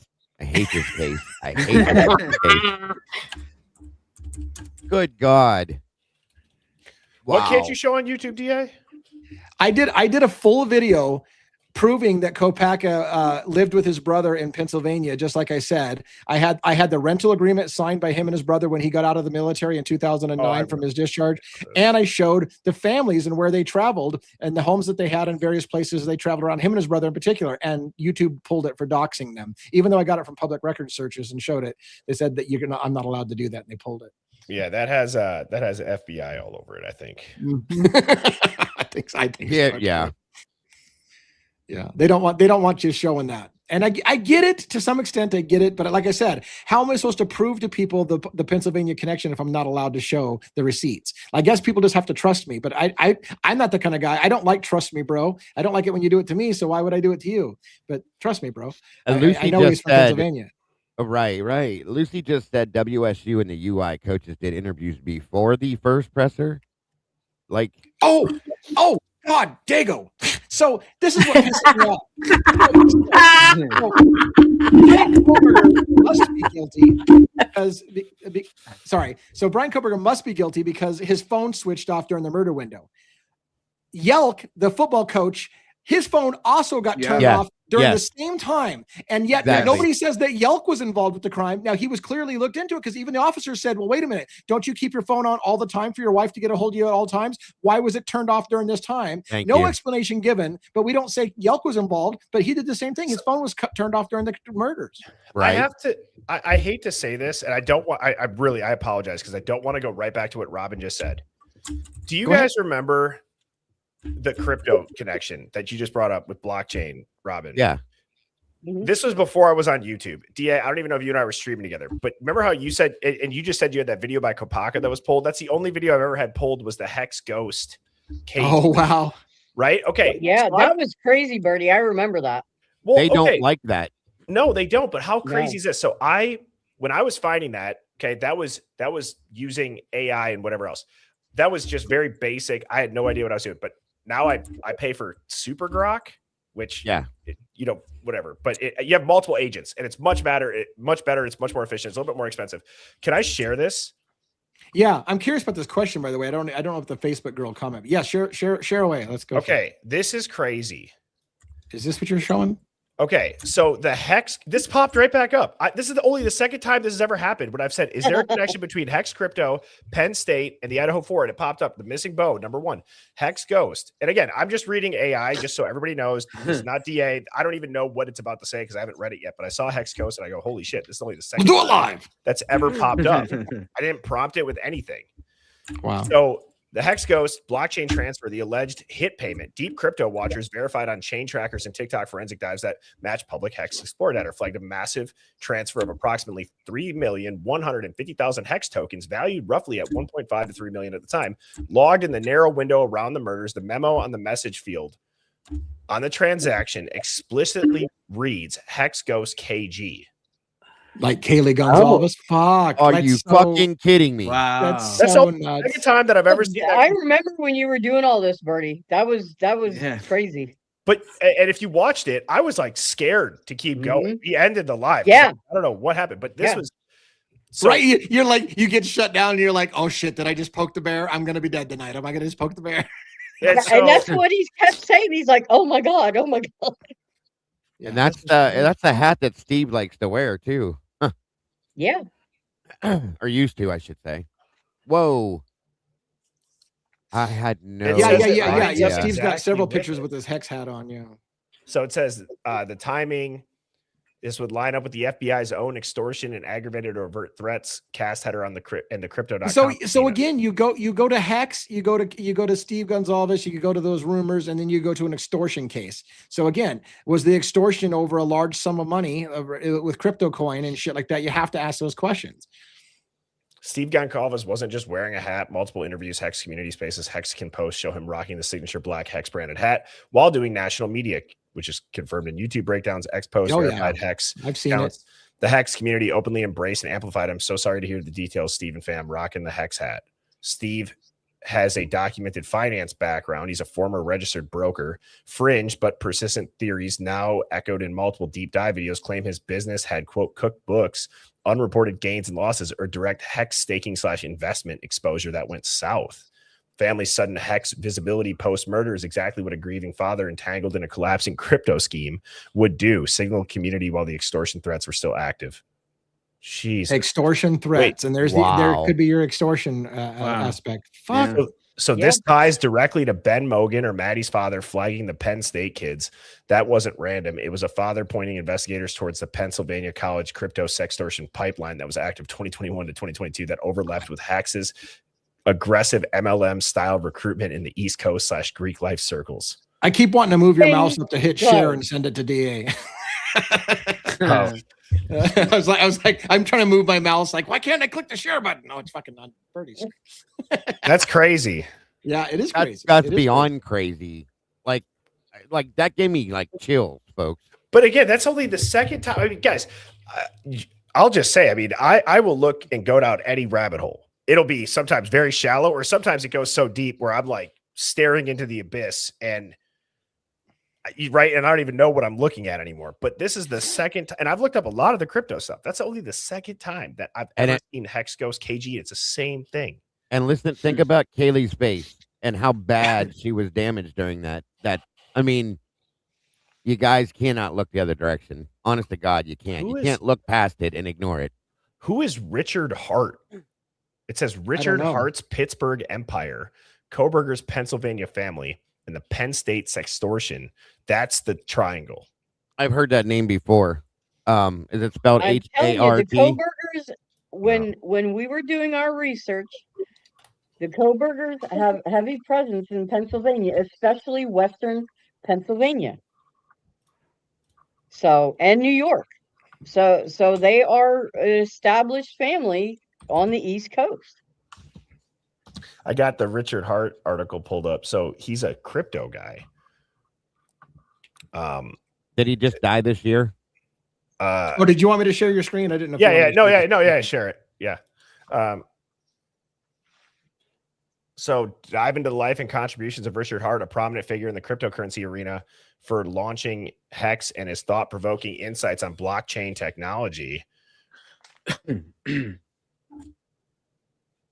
So, I mean, so it just kind of, does it go through just all of the stuff that he was involved in? Hex crypto founder used investor funds to buy 4.3 million Black Diamond SEC. This is the Hex founder. That's exactly what I would expect him to look like. That's how I imagined him. That's how I imagined him. Wow. I wonder if Richard Hart and what if I typed in? Oh man, you're a braver man than me showing your website. He was a YouTuber.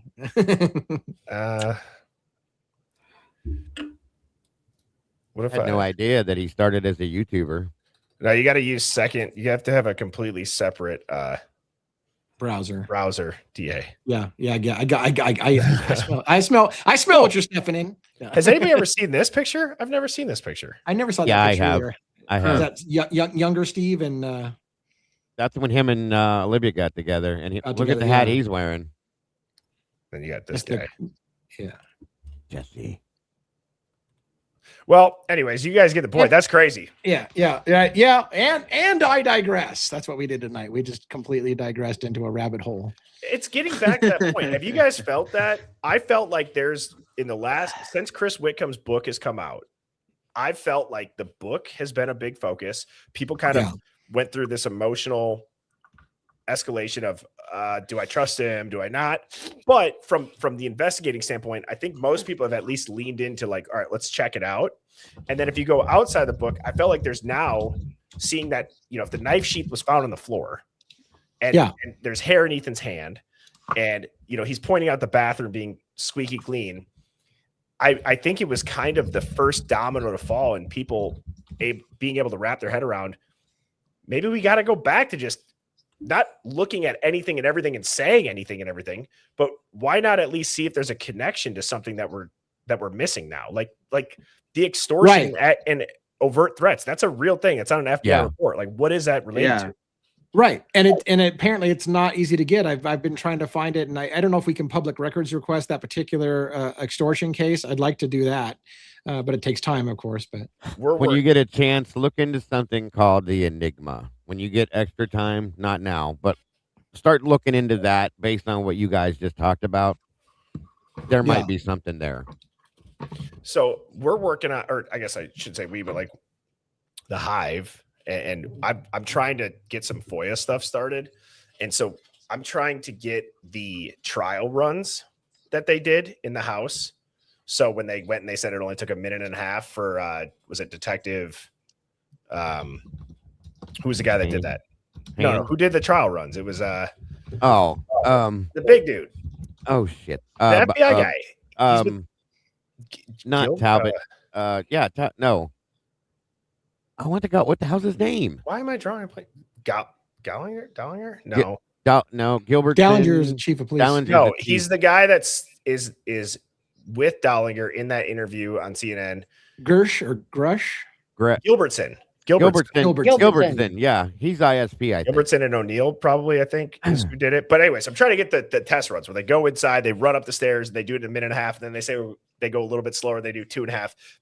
I hope that when we see it, it shows the path that they're actually testing and running. Oh yeah, right. That's why. They're stupid because they don't put in the I think they're dumb. They don't put in the defensive periods of time where people are fighting with them, like Xana fighting back and defending themselves against them. That's going to take time out of that. So I don't think those would even line up with the right timeline, in my opinion. Well, and that's what just drives me crazy, guys, is everything that we think happened in this house started from first we had to get through the fact that it was Brian Coberger doing it. And now it is so ingrained in our heads that we think that it still had to be an attack. If it was not Brian, why do we connect that attack and how it occurred to that same thing? Yes, blood might be in the same spots, but everybody's still trying to get the blood to be in those spots by when they thought it was Brian doing it. And they're just adding one person extra. Like, if you're going to cover up a crime, why point out a killer's car, but have it just be somebody else in the car? Why tell us the path that they actually took if it's not that guy? Like, it doesn't make any sense. Right. And that's how you cover up a crime, everybody. Yeah. Good point. Very good point. So we're trying to figure out, so Xana was attacked in her room. And I know you can look at the crime scene and you can break it down. There's people that get paid good money to do that. Right. But as far as the car, why would you ever, in your right mind, if you're trying to cover up what happened, show us every pass that the actual people did if you're trying to cover it up? Right. I do wonder if Brian Coberger was somehow like, I have my own theories. This is a different one, but did Brian Coberger, as they were looking for a suspicious white car on 1112, were they checking other cameras and saw Coberger's car. And then just started tracking him. And because he's a local and he started living in that area, Yeah. it just, right. Do you know what I'm saying? Right. Like, did he somehow Right. get, but that just also seems too simple. Right. It seems too simple. Yeah. Good Lord, man. You come on the show, you blow some shit up. Every time, bro. Every time. Let me, so are you trying to wrap it up, DA? I don't know. We don't go this long, so I'm kind of thinking now we're at like 2 hours and 39. But if you got another point, go for it. But yeah. I don't know if people in the chat would be interested in also chiming in on this, but as I stated like 20 minutes ago, I've been really diving into Coberger and this funding. And so I just wrapped up like phase 3 of 5 that I was saying. And I've come to this conclusion that I believe Brian Coberger did get that assistantship based on his papers and how he's writing for a proposal and he's getting notes on it. And the notes from the professor are saying you could include this in your proposal. And one of the duties of that assistantship would be trying to figure out how you can get funding for certain departments and what are the agency's needs. And he talks about the storage of digital evidence and how they're not trained and they're under-resourced. It goes hand in hand with essentially what Dr. David Macon, who funded that giant criminology lab in WSU, which put WSU at the top of its class for criminology back in 2016 when they got that that lab. So breaking this down, because I'm going to finish with a question. One of 24 PhD students, he's a TA, and he was one of 4 applicants for this $70,000 2.5 year project that assistantship Dr. David Macon was doing. Coberger gets arrested on December 30th. Yeah. What is 2.5 years to the day that Brian Coberger pled? June 30th, 2025. 2.5 years to the day. Right. Coberger starts, and he's applying for a 2.5 year assistantship. Right. That's interesting. That's yeah, it's interesting. Yeah, that's interesting. It's interesting. I mean, and then so You're what like- I'm getting at is this: the dot that's connected is we know that WSU has had the operational bridge with their police department, their criminology department, and the Quad Cities Task Force, which obviously included Moscow PD, it included Pullman PD, it included like Colfax, Pasco, all these other places. My point is this, is them being a top criminology lab, I do wonder if whoever got that apprenticeship or that assistantship, whoever got that, I wonder if they'd be in Brian Coberger's position today. Was that a person who signed their name on the line and there's some sort of clause that if one of the Quad Cities Task Force's operations went off the wall and it went to shit, did you kind of give up your rights where it's like, where you don't read the terms and agreements? And whoever would have gotten that would be where Brian is today. Because to think that they wouldn't plan ahead, this is in April, Coberger's not out there till July. Were they ramping up for an increase in uptick in operations with the Quad Cities Task Force, and they needed somebody just in case things went bad? They wouldn't obviously tell that person that, but to think that the FBI wouldn't be involved with that, I'm just thinking, is that what happened? Or did they realize, oh my God, we investigated this so badly, who can we do, or who can we have? It goes to Brian Coberger. Brian Coberger then agrees to it, but doesn't appreciate the fact that now he has to torch his identity. He's never going to get it. He's never going to get his life back. So he's got to give up his identity. His family's got to, Yeah, right. By the way, I don't know, but back up to what you were talking about. Lucy brought this up before, but she just brought it up again. That people from DeSales used to call him the ghost. Oh, is that right? Yes. And I was like, I forgot about that, Lucy. Thank you for throwing that out there. I do remember that. And you also got to remember, Ann Taylor says Brian Coberger was chosen. Yep. Multiple times. And don't forget that his DeSales teacher recommended him and sent a flourishing recommendation to Wazoo for him as well. So put all that in there. Well, and I lost my mind on my stream the other day for the first time in a while, because if people were saying like that's a stretch, I said, well, what if I told you on day 0 that we would be where we are in this case today? Like if none of this happened, you'd say that's a stretch, Bernie. And then I was like, what if I would have told you in 2018 that a year from now, you're going to be walking in a supermarket in one direction, 6 feet apart from each other, because somewhere in Wuhan, they let this cold and flu virus out of a lab. You'd be like, that's a stretch, Bernie. I was I'm like, the school at a top criminology school that has a guy who's apparently a genius who just so happens to get put on a performance improvement plan at the end of the semester and then goes home with his dad, has Payne and Gilbertson, or Payne and Payne and Gilbertson. Yeah, Gilbertson drive across the country. First thing Coberger says is, "You look familiar," and then he goes, "You probably know all about this," and then says, "Well, yeah, this funding package makes all the extra work worth it." Like, wow, yeah, and it's 2.5 years to the day that he gets once he gets arrested and when he pleads. That is crazy. Good Lord, that is crazy. Yeah. It's not a stretch. Right. It's been nice working with all of you guys. It's my time. I now. quit YouTube. I am done with YouTube. I'm out. I quit. It's just as much of a stretch to say that they're going to frame Coberger with no connection to the victims, no motive, no murder weapon, just to let powerful frat kids or random people that do drugs in that area walk free. Yeah.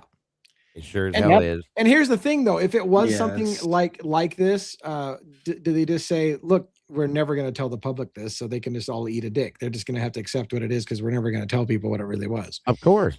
Yeah. I don't think that they are. I've said that too. I think the headlines of the evidence is Yeah. going to wash away, and people are just going to focus on it not being Coberger and not focus on what really happened. Right. Yeah. Right.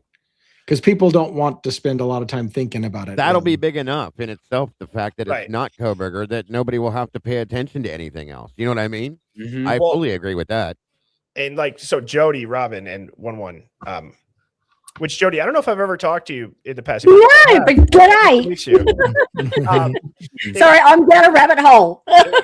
Well, I don't want to interrupt too much. I was just going to put a general question out to you guys, and then to the chat too. If you were a young attorney, a defense attorney, and you wanted to make a name for yourself, would you try to get licensed in Idaho and take this case if you felt like you were capable and had maybe deep enough pockets with your partners? Hell yeah. Oh yeah, I would. Yep. definitely. Crowdfund that bitch.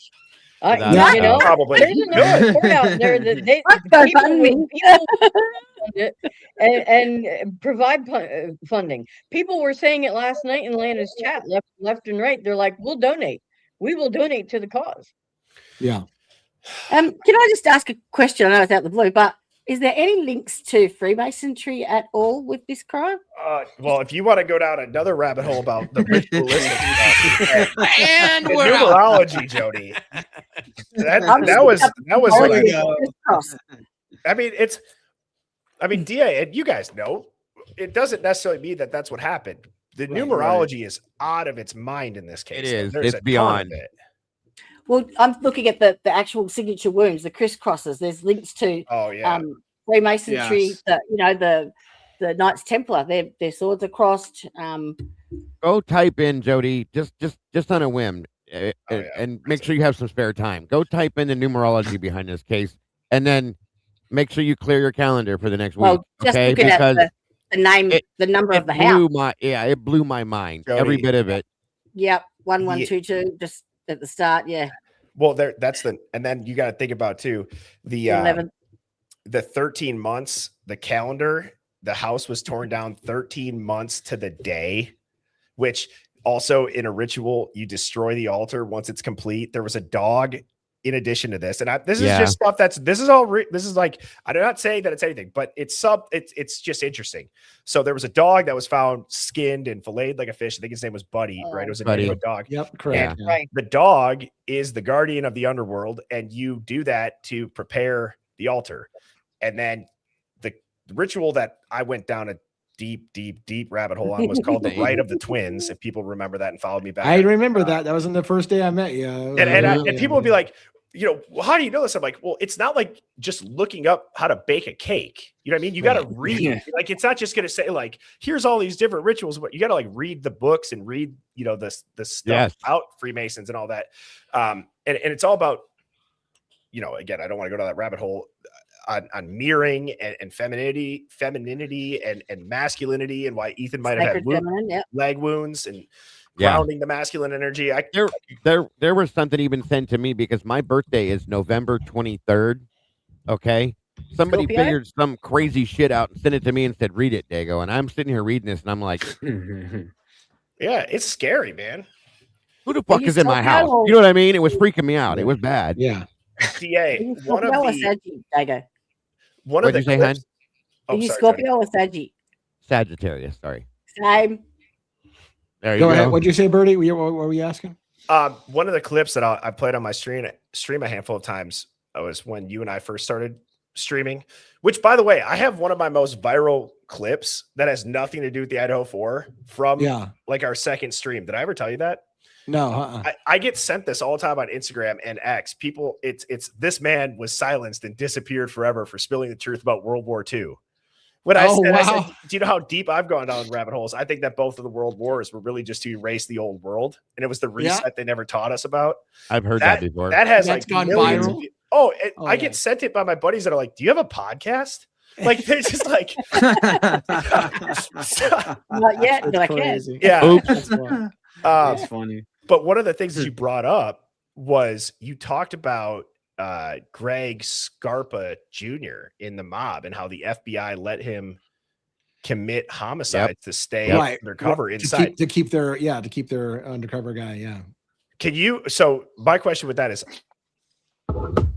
I doubt they let Brian Coberger actually kill these people, but could you see some sort of asset that is being protected by Coberger taking the public fall for them?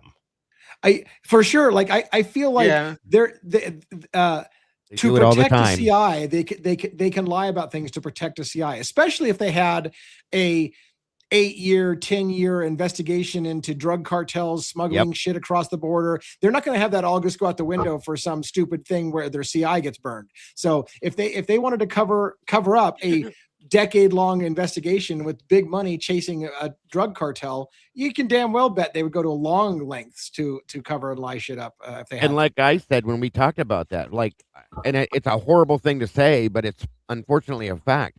Losing 4 lives for something like that is nothing to them, and it's been done many times before, folks. It's not a big deal to them. Like, it's for the better of society per se. That bullshit. You know what I mean? But they've made these types of sacrifices before for stuff just to, protect the integrity of what they're doing. And it's hard to hear, but it's happened. Yeah. I mean, you probably have stuff with controlled buys that have gone awry in the past. I'm sure where you've heard stories of. We've heard all kinds of stuff. We've had officers killed. Right. I can only imagine. Yeah. Did they ever cover up why they were like? I could tell you.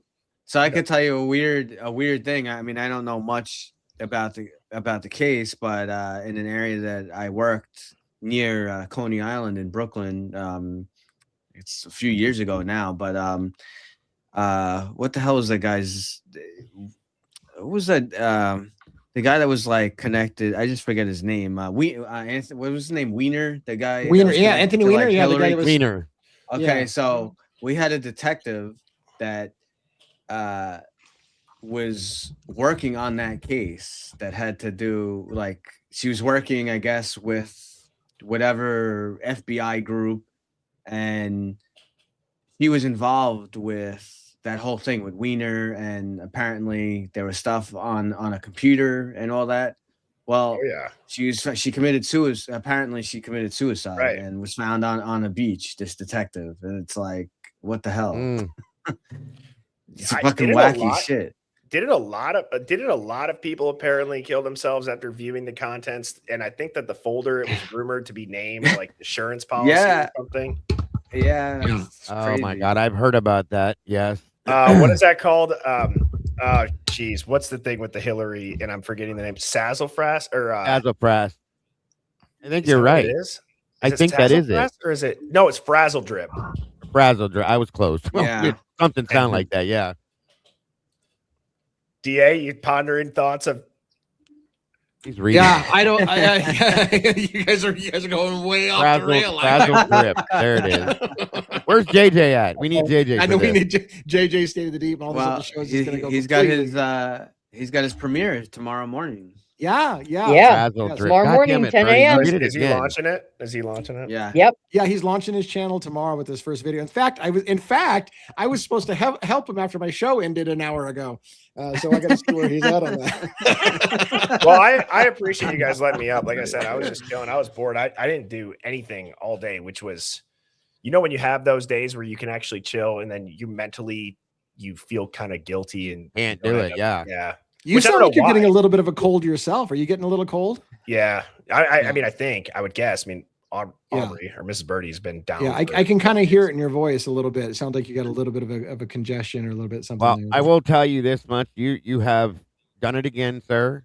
You've blown my mind in more than one way, as you always do. Anytime I get near you, it happens. So, thank you for that. Yes, and I'm not just trying to get up here and plug the series that I'm doing, but if there are people that watch it, go watch the phase 1 through 3 thing, because I think that the Coberger's angle to how he got into this crime could expose a lot of other stuff that could lead to details on what we don't know about this case. Yeah, definitely. this Do we case need is to- insane. Do we need to arm ourselves before we do it? No, I mean, really, what I think was just the most mind blowing thing is that the assistantship was 2.5 years, and to the day, like 913 days on the dot, 2.5 years from December 30th. That is 30th. those kind of things. It's hard to ignore coincidences. Yeah, right? You're like, it is is hard to that ignore. really just a Yeah. coincidence? Yeah, thank That's you, Bye insane. Alicia, for the gift. Before we drop, because whenever we start closing, people start dropping out. So before we drop, JJ, State of the Deep, who's been on our show all the time, he's launching his first official video for the State of the Deep channel. If one of my mods can post his link up there so you can grab his channel, it should come out. I think he said to 10 a.m. Eastern Standard Time tomorrow morning. Again, I'm supposed to help him with a little editing because he had some issues, and I wanted to see if I can help him out with that. So check out JJ's thing. By the way, tomorrow night's show, we were doing the Sunday's Crime After Dark. We're going to put that on hold a little bit for right now. So just there will be no show tomorrow for the Crimes After Dark Sunday edition. So they were going to start a new case. So this is a good time to put a hold on it before we start something new. We'll explain that later, but no Crimes After Dark tomorrow for Sunday night. Check out JJ, State of the Deep. Check out Birdie's series. What do you call? How do they find that series? If you so you can go watch the lives. Like I've been typing in phase 1 or phase 2 or phase 3 of the King Road files, but it's the most 3 recent videos and the most 3 recent lives. Okay, perfect. So check out Birdie Bombshell's content there as well. Post that link as well if you guys haven't already done so you can get that. Thank you. And I appreciate you coming on the show tonight. Thank you, Birdie. It was good. It was good being on the show with been Lando. a With while. you. We haven't, yeah, exactly. It was fun rehashing stuff a little bit. So the natural chemistry was there again on screen. We just kind of hang out and chill. So it was very My cool. long lost uncle, DA. That's right. That's right. I'm the dirty old uncle, man. Also, DA, the other thing too that I feel like would be beneficial for everybody to watch is on Monday the custody queens are having turkey. Yes. Yes, you're right. Yeah, we talked about that quite a bit, and that's going to be a big deal. So check out the custody queens as well. Huge thing. In fact, we should probably just freaking port our audience over there as well to just kind of go watch it because everybody wants to know what Turby's going to say, especially in relation to Ann Taylor shitting all over her own expert witness and saying he needs to stay in his own lane. I'm still dumbfounded with that shit. That But guy anyway, is a straight shooter. that guy does not give a fuck. He's what people kind of think. mean, bro. He's No. mean. Well, He can be. Yeah. You don't want to be on the wrong side of him. Yeah. Birdie, I don't know if you've seen a lot of his videos on his channel. He's got all kinds of stuff on like Oh yeah. crime scene staging and rape and all kinds of stuff. He's kind of Whose channel? It's really On Turby's channel. Turvy, Ah, yeah. Brent Turby's channel. He's interesting because whenever you hear him go over stuff, he's kind of like super anti-law enforcement, but even though he's anti-law enforcement, he's just how he explains stuff, he's right with what he says. So Right. even someone like me, I have a deep respect for what he does, and Yeah. Yeah. He's got a lot of confidence in his ability. That Monday night show is going to be like the thing to see, I think, for the whole week, to be honest with you. It's going to be huge. I feel so. I hope it is. I do. Cause I'm Yeah. ready. Oh, and I'm ready to also like have this case be finished. I it want would to be, just know the damn truth. wouldn't that and be move on. kind of nice to put a bow on this shit? Yeah, after all I'm this just time? like, I can't do it, dude. I'm starting to have dreams about this shit. I don't like it. Like, Welcome to the club. Thanks to my wife Rhonda for giving some memberships out. Some 5 people got new gift memberships to our channel. There's lots of stuff we talked earlier tonight about a bunch of stuff that's out there for members only. So thank you so much, Rhonda, for taking care of that. We're not going to do our typical close tonight. We've been at this for 3 hours. JJ's waiting for me to help him with editing, so we're just going to say goodnight, everybody. Jodie from the Defense Rests, thank you so much for joining us tonight. Can't wait to get back to Letcher County with you. We'll get you on once a week for having to give us a Letcher County update as well. But cool to know that you're up on Idaho 4 as well, so we can talk to you more often. Dago as well. Thank you for True Crime Cafe and your people coming in here, I'm sure, to support you and watch the show. So Robin, 11 mate, thank you for, I know you've been super busy to make a special time out of your evening to be here. So thank you all, everybody, for a Crimes After Dark kicking ass show on a Sunday night. We'll see you again Monday night, or Turby. We'll see Turby on Monday night. I don't know. Anyways, have a great one. Take it easy, everybody. Take care, everybody. Good night. Night, guys. Good Night. night.